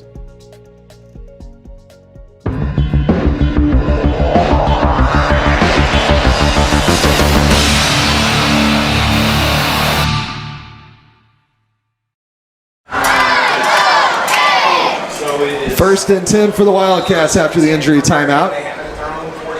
From the 41 now. They go to Hazel. Hazel still looking for a big play in this game. There's one. First Southern Bank, first down. Marcus Hazel, the senior, moving the chains. Gage, I'm just going to go out and say it. Before this game's over, Marcus Hazel's going to have a big run. Absolutely. I wouldn't be shocked if it's a big touchdown run to cap off the drive. Marion into Carterville territory now. Still plenty of time, over 11 minutes in this game. Marion sticking with that tight formation. They go back to Hazel. Lets it develop. Never did. Was able to shake loose for maybe a yard there, but yeah, would be a good time, I think, to switch it up, maybe get Perdaman or Burford involved, give Hazel a snap-long break. 1 yard. At least from the run, that is. I think he's done an exceptional job at blocking, too, when he's not been taking the ball in his hands. Well, just having him out there keeps the defense guessing who it's going to. 2nd and 9 now from the 41. It's Perdaman. He just had that big run moments ago. Tries to get out to the left 10. And he gets out of bounds and stops the clock at least. Never officially was brought down, just ran out of room. Yeah, Marion tried to keep that block. I think it was Jacobs tried to push that defender towards the sideline, just wasn't able to get it enough before Perdaman could make a move and try to cut back.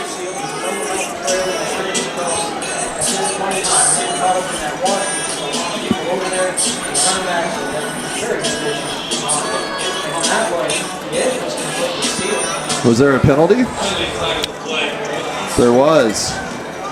Not sure, but Burford's trying to shake this off over here. It looks like he's been trying to run here on this sideline, and he's kind of struggling to gain some momentum and moving over there. So he hasn't come back on since this drive has started. 44-yard line. Second down and 11. So 2nd and 12 from the 44. There was a holding penalty on the Wildcats on that last run by Perdaman. Twitty goes in motion. Broomfield, who's been the quarterback for all but one series, calls the shots. Now they give to Twitty. Twitty bursts up the middle. Good run there. Jaden Twitty, who has a touchdown in this game. So Marion really with a four-headed rushing attack, I would say. Yeah, you got to love when you have a lot of options, especially when something like this happens where Burford's needing to take those plays off. Big guys stepping up and making plays when they need to. Looks like we have an injured Wildcat, possibly a cramp on the play. And it's Twitty, the ball carrier, shook up. Another Michael Lawler injury timeout. This will be a brief one as he's going to walk off the field on his own power, so nothing serious there. Good to see Jaden Twitty, who's had a couple of big moments in this game, a candidate for our Hub Recreation Center Player of the Game. We'll name that immediately following in our Deaconess Illinois Medical Center post-game show. Once again, the Hub Recreation Center, who's been the sponsor for 8 years of these streams. Crazy to believe, year 8 here on the Marion Star Wildcat Game Day. The Hub Recreation Center back for another year, sponsoring our Player of the Game award as they have since day one. 3rd and 3 now for the Wildcats. From the Carterville 35, under 10 minutes to play. They hand it to Perdaman. Gets the first Southern Bank first down. Cuts back to his left. He's got his eyes on the end zone. Cuts back to his right. All the way to the house, 35 yards. Elijah Perdaman. House to Home Realty, taking it to the house in style. That might be a candidate for our thrilling moment of the game, brought to you by Oasis Family of Businesses, Gage. Absolutely, man. I mean, putting on the moves, did a nice job of utilizing his speed, but then cut back there, kind of changed his tempo, made the defender have to play on the back of his feet. And man, talk about stepping up right there. Now a decision for the Wildcats. If you go for 1, it makes it 21-19. If you go for 2, it makes it 21-20. Do you have a preference, Gage? I don't think so necessarily, but I think the Wildcats have made it clear that they're going for it. They sent Burford out on the field, and he's come back, and they immediately sent, I think, Perdaman and Hazel back out there. So I don't think there's any indication of them trying to kick right here. Yeah, they might not have liked how that PAT attempt looked earlier in this game when it was no good. And we got a flag already for a delay of game, I believe. So now the decision comes with even more yards. Here's a look at that Elijah Perdaman run. He cut back to his left, cuts back to his right, and took it to the house. We'll name our Oasis Family of Businesses thrilling moment of the game. It's either that one or the Vance Burford kick return right now in the running, Gage. Yeah, I mean, both incredible plays utilizing their speed, where with Perdaman really making some moves there on that one. So different looks and guys just stepping up when they've needed for the Wildcats tonight on offense so far. Whether this is good or not, you're still within striking distance on a field goal, and they try the little play action screen pass. Broomfield just short on his attempt to Weston Rudd as it hit the turf. Coach Dunning all fired up over here near the sideline. But regardless, it's 21-18, Gage, and blow for blow, each team has scored 3 touchdowns. It's 3-point afters. That's the difference in this game. Yeah, and you got to feel good if you're in Marion's spot, because if you get 1 or 2 of those 2-point conversions, you know, you're looking at an even different game after the fact. So nice job by Marion to fight back to this point. Going to need another stop, because if you get a touchdown, you're just right back in that same spot where you're down 9 and you have to put up 2 scores. So Big drive right here for the Wildcat defense. 9:47 to play. Still anybody's ball game. Williamson County bragging rights on the line. This is Wildcat Game Day. This is the WFCN News Game of the Week. We've got a good one. Don't go anywhere. When it comes to protecting your home, trust a roofing company that's proud to call Southern Illinois home. American Shield Roofing is a local veteran-owned roofing company built on service, honesty, and doing the job right. Whether you need a roof repair, a replacement, or simply want to know the condition of your roof, our team is here when you need us. We're proud to protect the homes and families of the communities we live in and serve. American Shield Roofing, protecting your roof, shielding your home, proudly serving all of the 618. Marion within 3, 21-18. It's got Carterville on the ropes here, trying to get a revenge from last year's heartbreaking loss at Carterville. This one's still anybody's ball game as the freshman Liam Webb's going to kick it away. And Marion's defense has got to get a stop. Carterville's set up like they're about to do an onside kick. They're trying to see if Marion might be trying to pull some trickery out. Yeah, good catch. Marion does kick it away, and Webb kicks it over Miller's head. Touchback, so that works. And Carterville will set up shop on the 20, and now Marion's defense, which has shown flashes of being able to hold Carterville tonight, has got to get off the field quick here and give Marion's offense plenty of time. Absolutely. Expect Carterville to really try to hit the ground running and kill some time off of that clock, especially in this heat. And we've noticed kind of multiple players on both sides coming down with cramps, battling in this. So going to see who's going to be able to endure everything throughout this game and see who can come away with the win here in the fourth. One thing to note, Gage, the difference between last year and this year. Marion does not have that quick strike potential, so you would think if Marion is going to get the ball in their hands with a chance to tie or win this game, they're going to have more time than they were used to when Callahan Roper and Junius Thomas and Sam Atkins could sling it around and get up the field in a hurry. Yeah, absolutely. We haven't seen that opportunity of Broomfield to really try to air much out, so going to need to get the ball back so we can get that ground game going for the Wildcats. This will help as Caden Jacobs drops Dotson for a loss. And he's been all over this game. It feels like every big defensive stop has had his name attached to it. One of Marion's more experienced players. We've been reading his name for 3 years now here on Wildcat Game Day. Loss of 5, 2nd and 15. And you know, Carterville's going to milk that clock. I mean, you don't have to remind us a year ago. Carterville can really take its time and take the air out of the football, but eventually here they're going to have to pick up a first down. Yep, and we've seen, it'll be interesting, we've seen Carterville really hit the ground game a lot here late. Haven't seen too many passes yet. They got Johnston here on this sideline. Might look to go to him again. Keep an eye on him. Dotson has to throw it away as he was pressured in the quarterback hurry.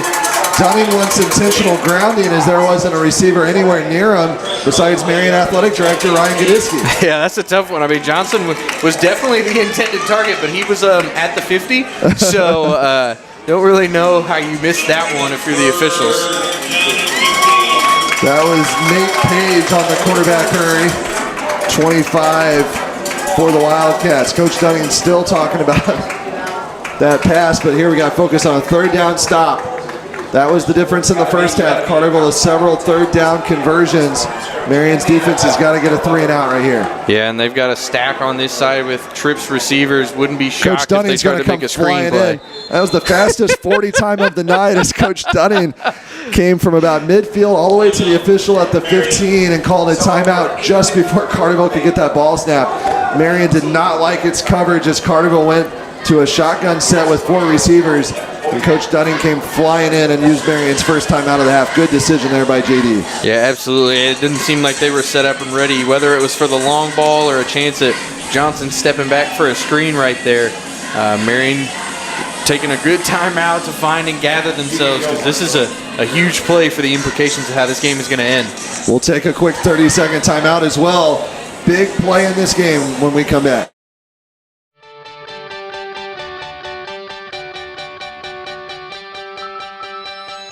Hey, this is Michael Anderson, owner of Anderson Boys Trash Service. We are locally owned and operated. We are reliable and affordable. Weekly trash service. I look forward to hearing from you soon. I appreciate you, and my family appreciate the business. Now serving residential and commercial properties with roll-off dumpster rentals available. Call 618-925-1215 or find us on Facebook at Anderson Boys Trash Service.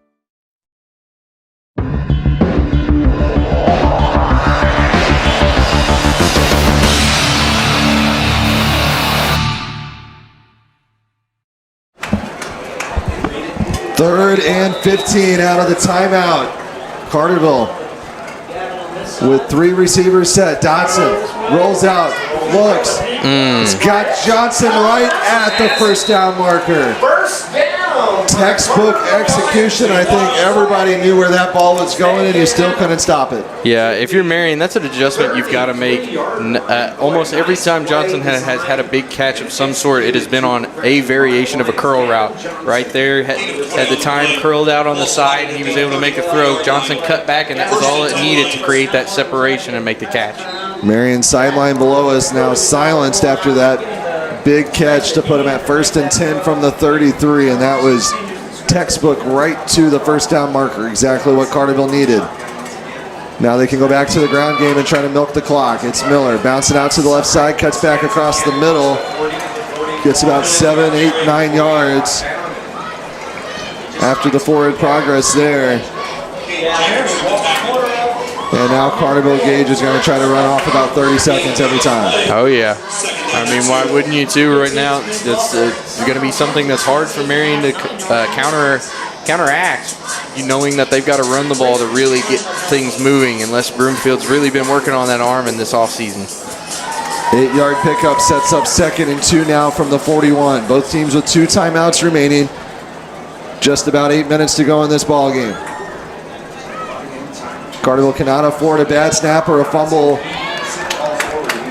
or any bad penalties as a flag came flying in there, and we'll see who this one's against.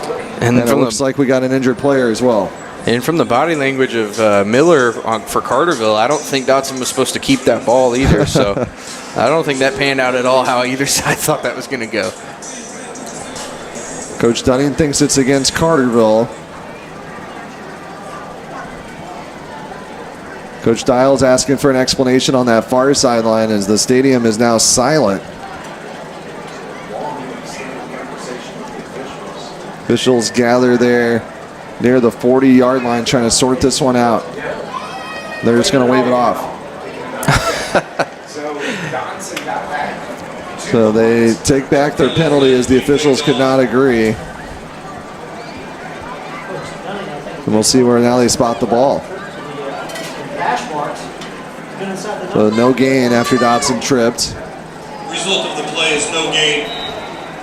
It'll bring up 3rd down and 2. So 3rd and short now for Carterville. Another 3rd down opportunity, possibly 4 down territory. We saw him go for a gutsy one earlier in this half. I'm not sure if they would do it now with this situation. And receivers off to the sideline, so Miller's getting the ball if Dotson's not. Trying to move the pile and just trying to win the game in the box. I think he got it. Carterville says they did. Of course they do.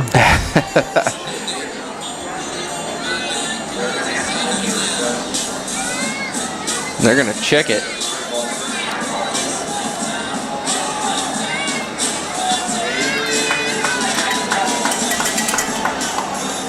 Well, here comes the chains. So our first measurement of the season.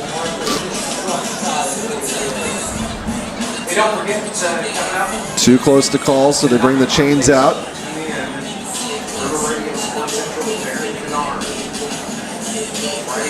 I was about to say, that is not where that chain was at on the sideline. And just by the nose of the football, a first down for Carterville. So another set of downs to milk the clock down, and every first down at this point hurts if you're the Marion Wildcats. Yeah, tough break right there. Knew it was coming, though, that they were going to try to run the ball right there, sending Johnston and company off to the sideline. You'll see him back out now as they're going to try to mix things up with their offense to keep killing that time. You're just now joining us. Marion has outscored Carterville 18-7 here in the second half, but some botched special teams plays are the difference in this game. Dotson, quick out pass. Gets it to number 1, Zachary Carter. And maybe a surprise play call caught Marion off guard there. And another first down. Out to the 45, another first and 10, new set of downs for Carterville. And I think it definitely did. Marion's defense got a good jump at the line, actually. I think they might have been expecting the run there, which created that opportunity for the quick out pass.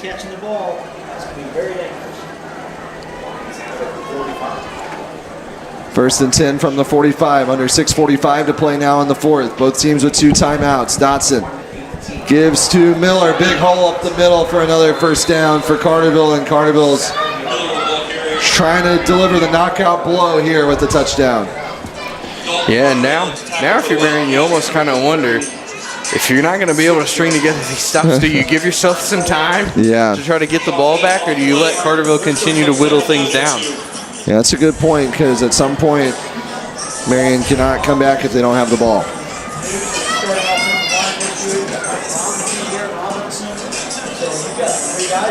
Carterville milking time in between these plays. 6 minutes to go in this ball game.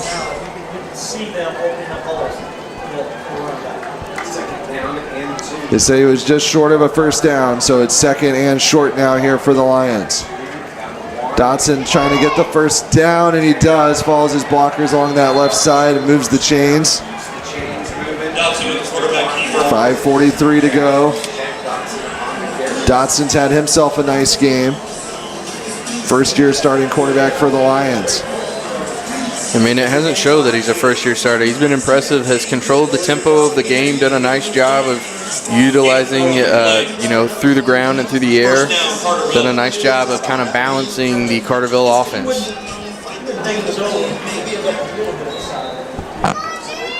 Now from the 34, first and 10 for the Lions.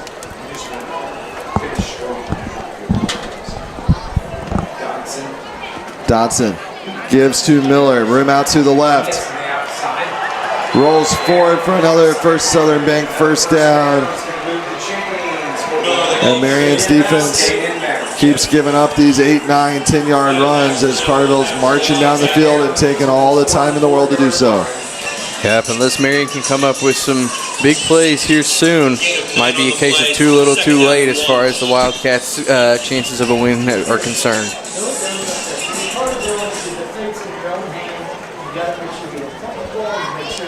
Five minutes to go. Second and 1. Marion at this point's got to hope Carterville fumbles or has a bad snap. There's a flag. Miller the ball carrier. might have came just shy of the end zone, but there is a flag on the play. We'll see if this one stands. Penalties are a fumble, any sort of costly error, what the Wildcats are hoping for at this point. It goes against Carterville. Talk about a breath of life right there for Marion. Here's a chance you got to take advantage of right here. So the officials walk it back. So second,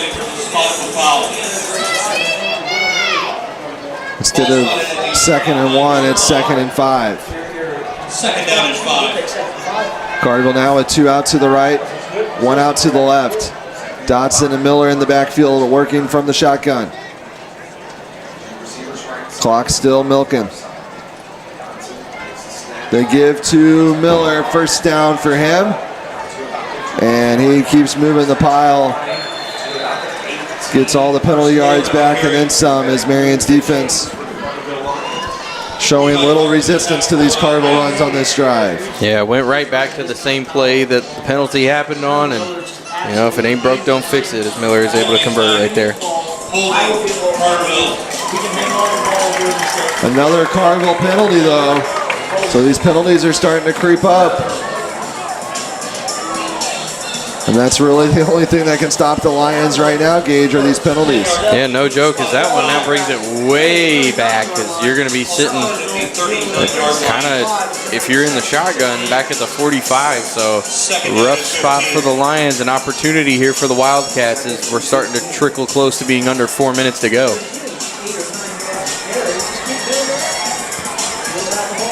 Clock is still running. Marion's sitting on 2 timeouts. I wonder at what point they might start using them. I think Carterville might call a timeout here. 2nd and 15. They let the play clock wind all the way down, and then Carterville coach Brett Dial uses one of his 2 remaining timeouts to regroup after back-to-back penalties. So game is still in the balance. 21-18 here, under 4 minutes to play. Carterville trying to deliver the knockout blow. Marion trying to hang around. We'll have the finish for you when we come back here live from the Swinford Media Group. It's back to school time, and Anderson's family of stores has deals for the whole classroom, like mattresses starting at $199, sofas starting at $299, dining starting at $249, and bedrooms starting at $499. All of these deals, along with the entire store, on sale, plus offering 3 years interest-free financing. No quizzes here, just deals at Anderson's family of stores.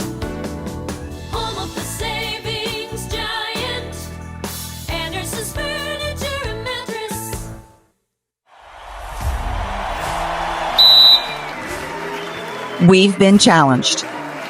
At House to Home, we expect challenges. Giving up isn't part of our game plan. We adjust, we tackle the problem, we don't fold under pressure. We find solutions and get the deal across the goal line. Surprises don't faze us. That's why we're number 1. Let House to Home score a touchdown for you.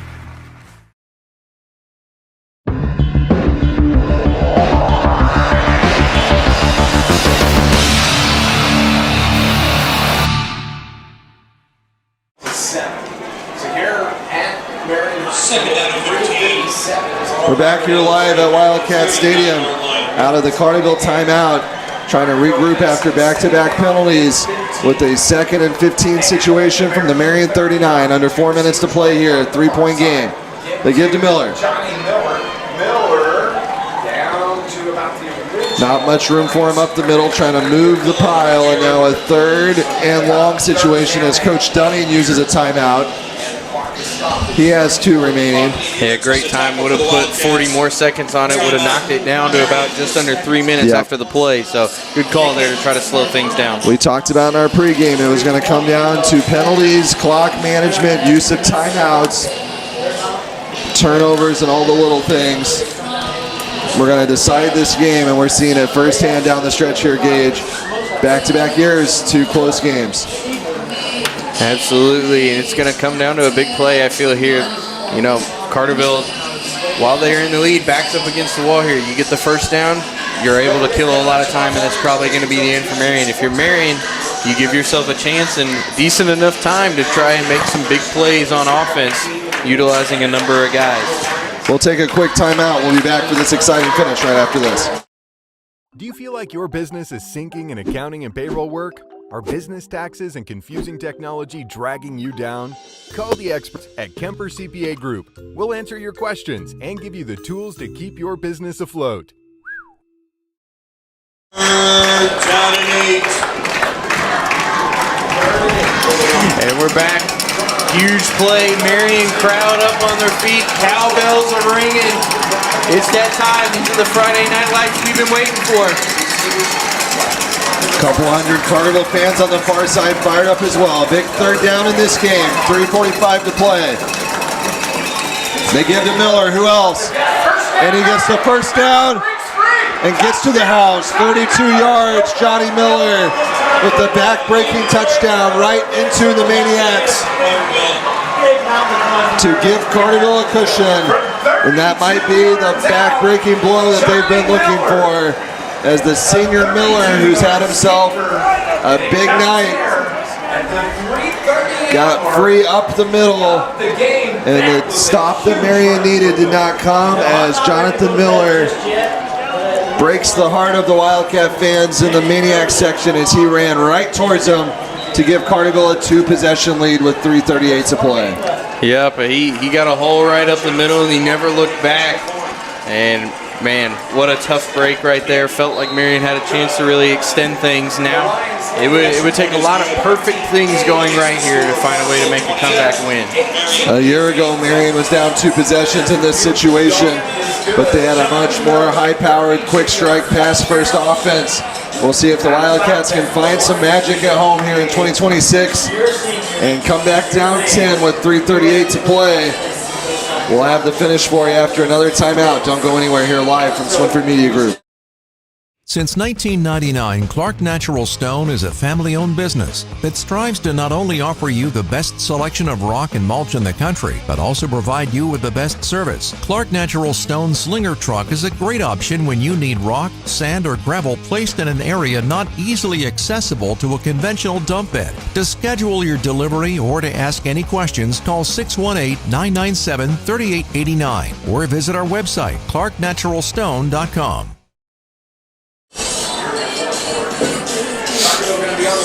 All right, and we're back here now as Marion backs up against the wall. We'll need to really make some big plays in order to try and surmount a comeback here. One timeout left for both sides with 3:38 to go here at the home crowd Marion Stadium. We'll see how Carterville plays it here as Burford is not in the game. He's still dealing with injuries on the sideline, so he's not a threat back to return. Hopefully that's nothing too serious going forward. See if someone else can get a big touchdown return here. It's going to take something like that to get Marion on the board in very little time, and then try to hope for a Carterville mistake or two, and maybe an onside kick, something like that if Marion's going to win this game. Oh my. Right off the back of Marion's number 30. Jake Young did not see that one coming, and it hit him right in the back. The squib kick found Jake Young. That's one way to get good field position. One way to get in the scorebook too, but Marion now needs to show a 2-minute drill type offense if they're going to make a run. Yeah, absolutely. Got a feeling this is the chance where Broomfield or DeVore is going to need to take some chances with their arm here, as you can't afford running too much time off this clock. Final from Herrin, Benton 18, Herrin 6. So the Rangers go to 1-0. The Tigers fall to 0-1. Marion's not playing Herrin anymore. This series here with Carter will replace the series with the Tigers. And back-to-back years, it's been really competitive, but Carterville is on its way to its second straight victory. Broomfield across the middle, nearly picked off. He wanted Caden Jacobs, as we see Jacobs now lining up as a tight end option. I believe it's the first time we've seen him targeted for a pass the last couple seasons. Yeah, he's been utilized for the blocker most of tonight. Not a bad read there by Broomfield. The tip pass actually almost helped him out there, but just wasn't able to reel it in. Second and 10 from the 34. Clock stopped, at least 3:29 to play. Interested to see what kind of range Broomfield has as far as moving the ball downfield. And what kind of weapons maybe downfield that we have now. Hazel goes in motion. Broomfield under pressure, dumps it off. He's got 22. Nice. Weston Rudd follows his blockers and falls forward near midfield. And now they got to hurry. Now you got to get back up to the line. There was enough for a first Southern Bank first down, so the clock will stop momentarily as they move the chains. First down, Wildcats. We've seen this a couple times over the years where even though they've got to go quick, Marion's best option is this formation. This is where they are most comfortable operating. So instead of airing it out and going with the spread, they go with this tight formation. And they go with Hazel there on the ball carry. And they're going to have to hurry again. You don't want to burn that timeout yet, just in case you need it. They're going to need to score here in the next couple of plays. Hoping that Hazel could break a big run there, which would be just as good as a long pass play. From midfield, they give to Perdaman, and he's always going to get his money's worth, you know. He's going to shake and bake. Man, that was a heck of a job shielding off those two defenders right there. Another first down will move the markers, I believe. And there is an injured Wildcat, so that will stop the clock. And that might be Perdaman himself. when you shake and bake and try to juke as much as he does, it does put your body on the line. We have another Dr. Michael Lawler, internal medicine injury timeout. See his number there on the screen. Give him a call for all of your internal medicine needs. Dr. Michael Lawler, Marion's hometown physician. At the Hub, we're not just a fitness center. We're a community powered by people who care. Our dedicated staff will guide you every step of the way on our world-class fitness floor. Dive into fun in our aquatics center. And with our fitness and aquatics classes, there's something for everyone. Join us for family events that bring our community closer. We're people-powered and we are here for you, creating a fitness experience that feels like family.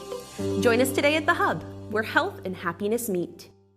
Hi, I'm Tyler Young with the Print Shop here in Marion. We're on the square.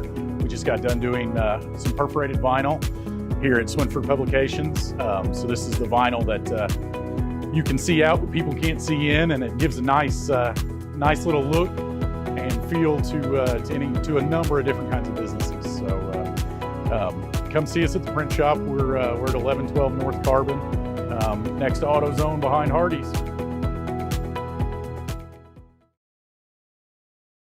It brings up 3rd down and 1 Wildcats. 3rd and 1, so just shy of the first down. 2.5 minutes to go. We'll see if Marion wants to take a shot at it or if they keep going with the conservative run plays here. It's going to be Broomfield on the keeper to get the first down. And now you got to get up quick.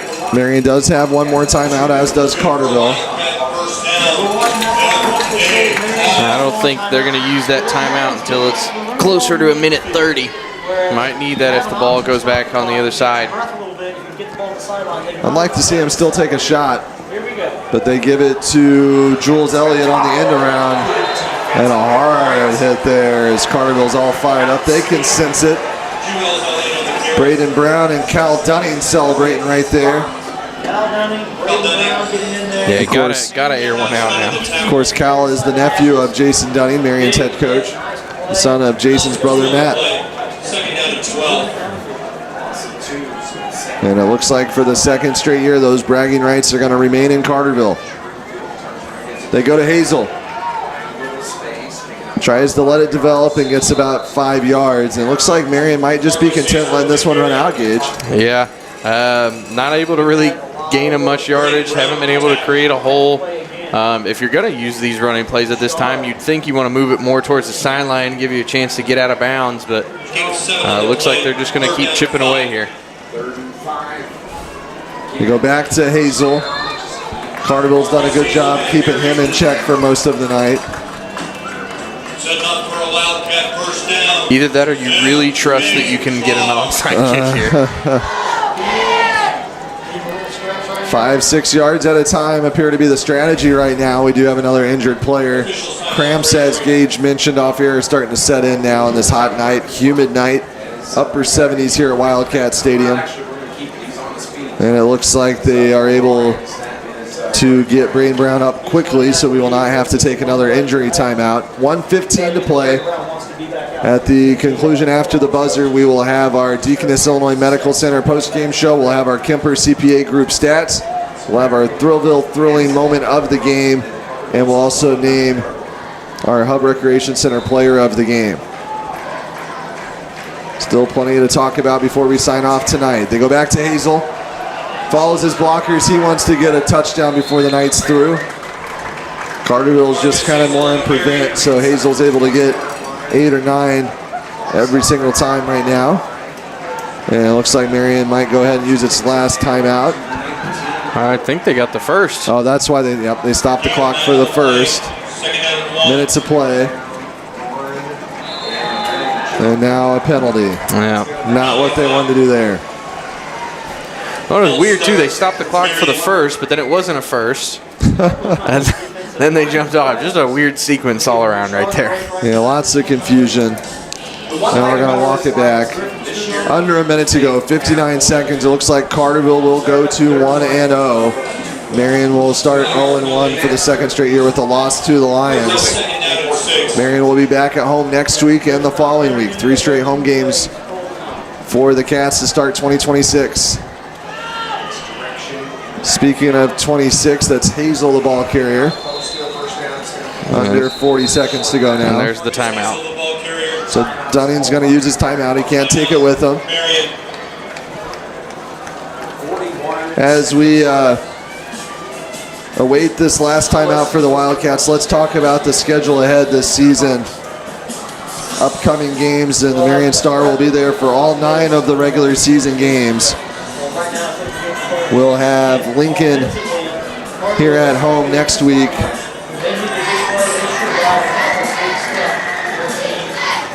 Then the following week, we'll see Belleville West for the first time since the Marion Star has been doing these games. Then we'll take our first road trip of the year up to Mount Vernon in week 4. Sorry, Highland in week 4, then Mount Vernon in week 5.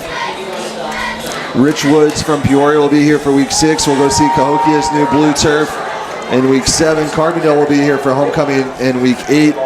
And the regular season finale, as always, Mattoon on the road in week 9. We'll talk about Carterville's schedule here in a moment. Perdaman, he's been busy tonight. He's had a couple nice runs. Picks up the first down. And Marion's not in any big hurry here. They're not trying to take any shots at the end zone.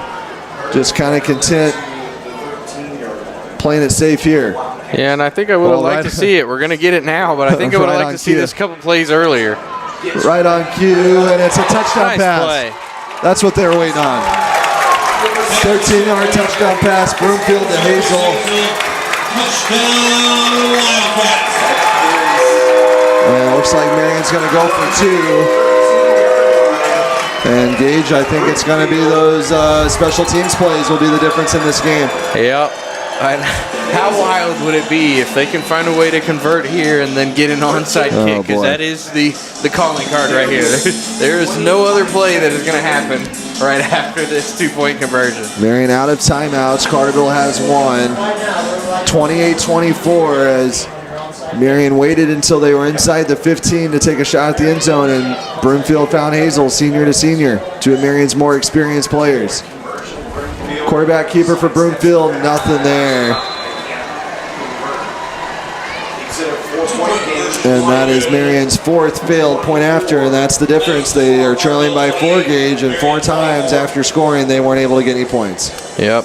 Those little things will come back to bite you, and now you count on your special teams to have to make a play to make up for those previous plays. So right here, I think everybody in the world knows the onside kick is coming. So the freshman Liam Webb, number 80, will be thrown into action here with his first varsity onside kick coming in the season opener with Williamson County bragging rights on the line. No guarantee that if you recover it, you win. Not saying that the fate of this game relies on this onside kick, but you certainly can't win without it. Right, and if you remember back to last year's game, it was a similar situation. Knew it was coming, but Marion was still able to recover and give themselves a chance as time was expiring. So going to be a big moment right here to see if the Wildcats can pull some magic out here in week 1. The kicker the last few years was Sam Atkins. He is now at SEMO on a football scholarship. So Marion has its onside kick unit on the field. Carterville with its good hands unit on the field. Marion's going to flip and kick from the other hash. And Liam Webb, the freshman, steps it off. 25 seconds to play. Waiting for the signal. There it is. And here it comes. Onside kick. Got to hope for a good bounce, and Carterville falls on it. And that should do it. As number 1, Zachary Carter, recovers the onside kick attempt and secures Carterville's 2nd straight victory over the Wildcats in 2026. Came into Wildcat Stadium and won on the Wildcats' home turf tonight to go to 2-0 in this series. And once again, the Williamson County bragging rights reside on the west side in Carterville. Well, and if there's one thing we've learned from these 2 games is you never know what to expect when these 2 face off now. So if you didn't have it circled on your schedule already every year, the third time around, you better not miss it. Another classic here tonight and another heartbreaker for the Wildcats as Carterville gets in the victory formation and celebrates the win. 28-24 the final. Marion outscores the Lions 24-14 in the second half, but behind 4 failed point after opportunities, Carterville does just enough to win at Marion for the second year in a row. We'll be back to recap it with our Deaconess Illinois Medical Center post-game show. We'll have our Oasis Family of Businesses thrilling moment of the game. We'll name our Hub Recreation Center player of the game, and we'll have some stats for you brought to you by Kemper CPA Group LLP. Our reporter Herrin Price is down on the field for all the reaction. We've got plenty more coming for you. Live here from Wildcat Stadium after a 28-24 Carterville win over Marion. This has been live high school football action from the Swinford Media Group.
Hi, I'm Joni, Director at Binkley-Ross Funeral Homes. When you're faced with loss, it's comforting to know that someone who understands your pain is here to help. That's why I brought Blue and Mitchell Hughes Funeral Homes back under local ownership alongside Binkley-Ross Funeral Home. We've been serving Marion and Williamson County families with compassion and care for years, and we know how important it is to feel supported in your time of need. If you have questions or concerns about your previous arrangements, we're here to support you with understanding and kindness. You can always rely on us for honesty, respect, and care you deserve. Marion is not only my home, Marion is my heart. We have the biggest pediatric group in the Southern Illinois area. We see a lot of kids, and they're kind of our passion because it's all about the kids. So we've done school physical clinics, we've done sports physical clinics. They make everything easier, CHR for PC, so it's just better for everyone. We're very much about trying to keep our kids as healthy as possible so that they can become adults that are contributing to our society.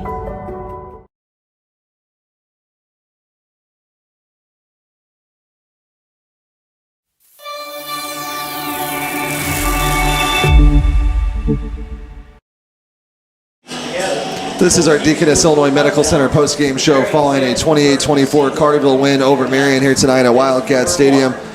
I had the call alongside Gage Johnson, Ross Swinford on the controls. Gage, tale of two halves. First half dominated by Carterville. Marion showed signs in the second half, but Carterville did just enough to get out here with the win. Yeah, I think when these two face off next year, what's going to be written on the big board in the locker room by Jason Dunning is score in the first half. Yeah, absolutely. Just like last year, again, Marion just a little too late, wasn't able to pull off the comeback, but you got to love the fight that the Wildcats showed, and they were able to show that they have multiple weapons offensively that they're going to be able to try to mix and use with some effective play calling. Marion did show signs after the Vance Burford kickoff return to start the second half, really energized this team, energized the fan base down below us. The coaching staff, everyone really kind of bought in, but at that point, really almost too late. And then as good as that special teams play was on the kickoff return, it was the other point afters that really plagued the Wildcats tonight, and definitely something that special teams coach Dean Schulmeister and his units will be back working on the rest of the week before week 2. Yeah, absolutely. Just for those 4 points and a couple two-point conversion makes all the difference in a game like this. A lot of things that they could probably nitpick, but I think it'll come down to a lot of those little miscues, whether it's a penalty here and there or not being able to finish a drive. But there's a lot of bright spots throughout this game that you can pick away. Facing a tough team like Carterville and finding a way to claw back with a group that really hasn't had much time together at all, given the fact that they weren't even able to scrimmage last week. Yeah, that's the goal, is that, you know, coming out of this experience, now you got varsity film, now you got game action reps, chance to get back and correct it and be better next week than you were this week, and build on it week after week and be playing your best football come the end of the season with the expanded playoff field, the earlier start of the playoffs, and the chance to take momentum into the postseason. You really want to peak at the right time. So plenty to build off of, plenty of things to learn from, and Coach Dunning and company will be back to work in the office first thing in the morning to correct this, and you know the coaching staff will make the proper adjustments and get ready for a week 2 home matchup next week when Lincoln Way comes in here for a week 2 matchup against an unknown opponent and somebody new that we haven't seen in our 8 years doing these games. Yeah, it's going to be interesting to see how Marion kind of reacts going into next week. They got a lot of time to build up some more of their mental game going through film and whatnot, but I think most importantly too, get building on that game shape. We saw a lot of guys struggling with cramps here and there. Knowing that you're going to probably face similar heat going forward for a couple of games, got to find a way to battle through that going forward. Yeah, now all those things that, you know, all summer long, all camp long, that the coaches have been harping on, we got to correct this, we got to do this. Now they've got game life situations to point back to and say, hey, we told you we got to do this, we got to do that. So a chance for the Wildcats to dive into the film and make those adjustments before Lincoln comes in next week. But let's go ahead and go inside the numbers, brought to you by Kemper CPA Group LLP. To recap this one, Carterville 28, Marion 24, and Gage, the first half was all Carterville. Yeah, there was a number of guys involved, Johnston being the most notable with some big catches. Had that 40-yard one within the first couple minutes of the game that followed up by a 5-yard carry for a touchdown from Jones. Penalties also played a huge factor. Didn't lead to anything there until close to the end of the first quarter, as it was a big 3rd down catch from Johnston again, followed by a 9-yard run by Miller that gave Carterville that early 14-0 lead. And then shortly after, it was Johnston once again, this time on the other side of the ball, that got a pick to start the second quarter. It really kind of stalled Marion and quieted this crowd. There was some picks and some sacks on both sides of the ball shortly after that, with Jacobs picking up a big sack, but DeVore, when he got his opportunity, struggled on a couple plays and had a pick there before a no-good field goal kick from Johnson, making it kind of 14-0 there as we ended into the locker room. It was Burford's lightning play that showed up and was probably the biggest play of the night, with that almost 80-yard touchdown return to start the half. And a number of guys from Marion, too, like Jaden Twitty was able to get the first rushing touchdown of the season. While he wasn't the guy that got the most snaps for Marion, he was one that showed out when he did, and that was a big play right there in that moment. Then it was Dotson who had a couple keepers that allowed Carterville to rebuild on that lead, with Perdaman chipping in for Marion as well, before it was Miller capping off the big night for Carterville, despite a late touchdown from Hazel for the Wildcats. 28-24 the final. For the second straight year, the bragging rights reside in Carterville. Moments ago, down on the field, our reporter Aaron Price talked to the victorious head coach Brett Dial about his second straight year victory over the Wildcats. Last year it was 1 point. This year it's 4 points for the Carterville Lions, defeating the Marion Wildcats 28-24 here in Marion. Coach, they started to come back in the beginning of the third quarter. Came out really well after the half. Talk about what went right, what went wrong for your team today. I thought we came out hot. You know, we really ran the ball and controlled the game for the first quarter. Second quarter we kind of stalled out. I think that's a little bit of week one. A little bit of heat. Everybody just kind of got sloppy, I think, in the second quarter. They came out of the half, and they made a heck of a special teams play. They're very well coached. I'm not surprised that they hit something like that. And they got themselves right back into the ball game with that kick return. The kid's quick. They switched sides on us. We didn't notice it. We missed it. We made a mistake. They capitalized and scored and made us, really have to earn it the rest of the way out. They got in a little bit of a ball control offense themselves. They have a lot of weapons, but our guys battled and just did enough to win it. Any MVPs of the game for you? Man, it's hard to tell until I watch film. I just, the play of the game to me was the final touchdown. We had a pass play on. I'm watching the edge for the pass, and all of a sudden we run the ball up the middle for about a 20-yard, or I don't even know how far it was, touchdown.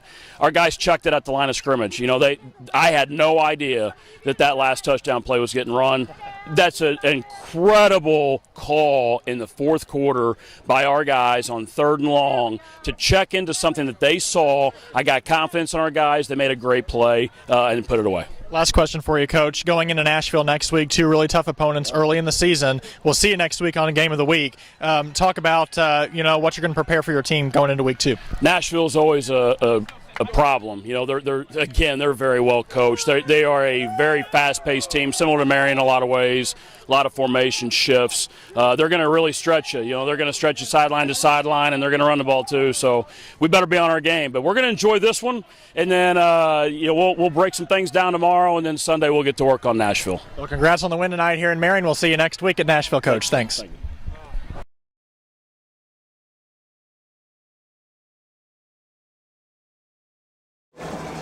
That was Aaron Price with Carterville coach Brett Dial after his team's win over Marion 28-24 here tonight at Wildcat Stadium. Carterville goes to 1-0. They'll have Nashville next week before playing Charleston in week 3 in their home opener. They'll host Herrin for another county bragging rights game on September 11th, and then Salem, the new addition to that conference, will come to town on the 18th. They'll be at Harrisburg and at Massac County in back-to-back weeks in 7 and 8, and then they'll finish out at home with Senior Day against Murfreesboro on October 9th. Again, everything moved up this year with the expanded playoff field.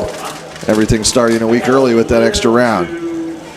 So we talked about Carterville. Now it's time to talk about Marion, and with that comes our Hub Recreation Center player of the game. Lots of different options tonight, really, in that second half. Vance Burford has started himself with the kickoff return, but then he was dealing with injuries the rest of the night. We don't know if it was cramps or another issue. We hope we can get him back because he definitely is a difference maker when he's in there. But he didn't get back into the game, so we really can't go with him. Broomfield had that touchdown pass late. Hazel had a few nice runs down the stretch. Perdaman made some nice plays on defense. We saw Masterson. We saw Jacobs. Lots of different contributions. Of course, you can always count on Logan Black and that offensive line. Lots of different options, really, Gage, as we go up and down the roster. But the guy we're going to go with after getting his first touchdown of the season, the first rushing touchdown of the season, is one of the seniors, Jaden Twitty, who is one of the top returning players from a year ago. And he got Marion with its first rushing touchdown from scrimmage of the season. And for that reason, he's our Hub Recreation Center player of the game. Yeah, did a great job picking up the slack when things mattered, stepped up when his number was called, and did a good job on the defensive side of things, too. Had his hand in a number of tackles, I think helped out in that fumble recovery as well, which led to that rushing touchdown, which was Marion's not only their first rushing touchdown, but their first true touchdown outside of the kickoff return of the season. So nice start for him, and it was nice to see that we really could have picked a myriad of people off that Wildcat roster tonight. 6 foot, 250-pound senior number 23 in the blue and gold, Jaden Twitty, our Hub Recreation Center player of the game. The Hub will post that on Monday, and at the end of the season, when the season is through, they will present him with a special gift package courtesy of the Hub, who's been with us since day one of these streams, year 8, handing out those awards. Thanks to them once again for their ongoing support. We got one more thing to do before we sign off here tonight. It's time for our Oasis thrilling moment of the game, and after that first half, Gage, I didn't know if we were going to have one as a Marion broadcast, at least. Lots of thrilling moments for Carterville, but this is a Marion promotion, and it came all of 2 seconds after the start of the second half as Vance Burford, the sophomore, I think, yes, you're right, with what you called one of the cleanest returns you've seen. Oh, absolutely. And, he's been talked about on social media recently with his insane speed, and he got to show it off tonight. And it's someone now that I think everybody has to look out for if you're the opposing defense when you line up against the Wildcats. His number will be circled on opposing scouting reports from this point forward, but the first light flicker of the season got Marion on the board, really gave the Wildcats new life after a kind of lifeless first half as they trailed 14-0 after that. And Marion outscored the Lions in the second half and technically scored as many touchdowns as the Lions, but some failed extra points and special teams moments end up being the difference in a 28-24 loss. So that will do it for this edition of the Marion Stars Wildcat Game Day and the WFCN News Game of the Week. Stay tuned for more updates on the WFCN News Game of the Week. They'll be at Carterville and Nashville next week, so they'll see the Lions for the second week in a row next week. Marion will be here at home playing Lincoln, so Gage and I and Ross will be there for this. Be here for that one. Aaron and his crew will head to Nashville for the Carterville Lions and Nashville Hornets. That's also always a rivalry game as well. So for everyone here at Swinford Media Group and our Marion Star WFCN News live stream teams, Aaron Price down on the field, Gage Johnson, Riley Swinford, Ross Swinford, Abby Collum up here in the booth, signing off tonight from Wildcat Stadium. Carterville 28, Marion 24. We'll see you next week. Good night from Marion.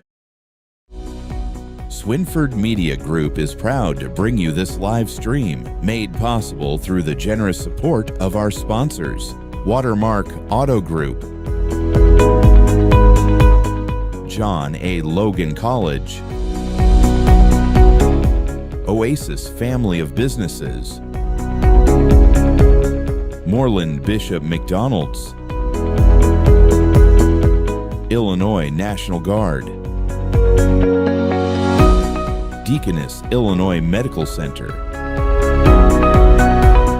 Legence Bank, First Southern Bank, Banterra Bank, Kenya Garner State Farm Insurance, Dr. Paul Jacobs, State Senator, 59th District, SouthernTrust Bank, Marion Plumbing, Anderson Boys Trash Service, Anderson's Family of Stores, American Shield Roofing, House 2 Home Realty, SIU Credit Union,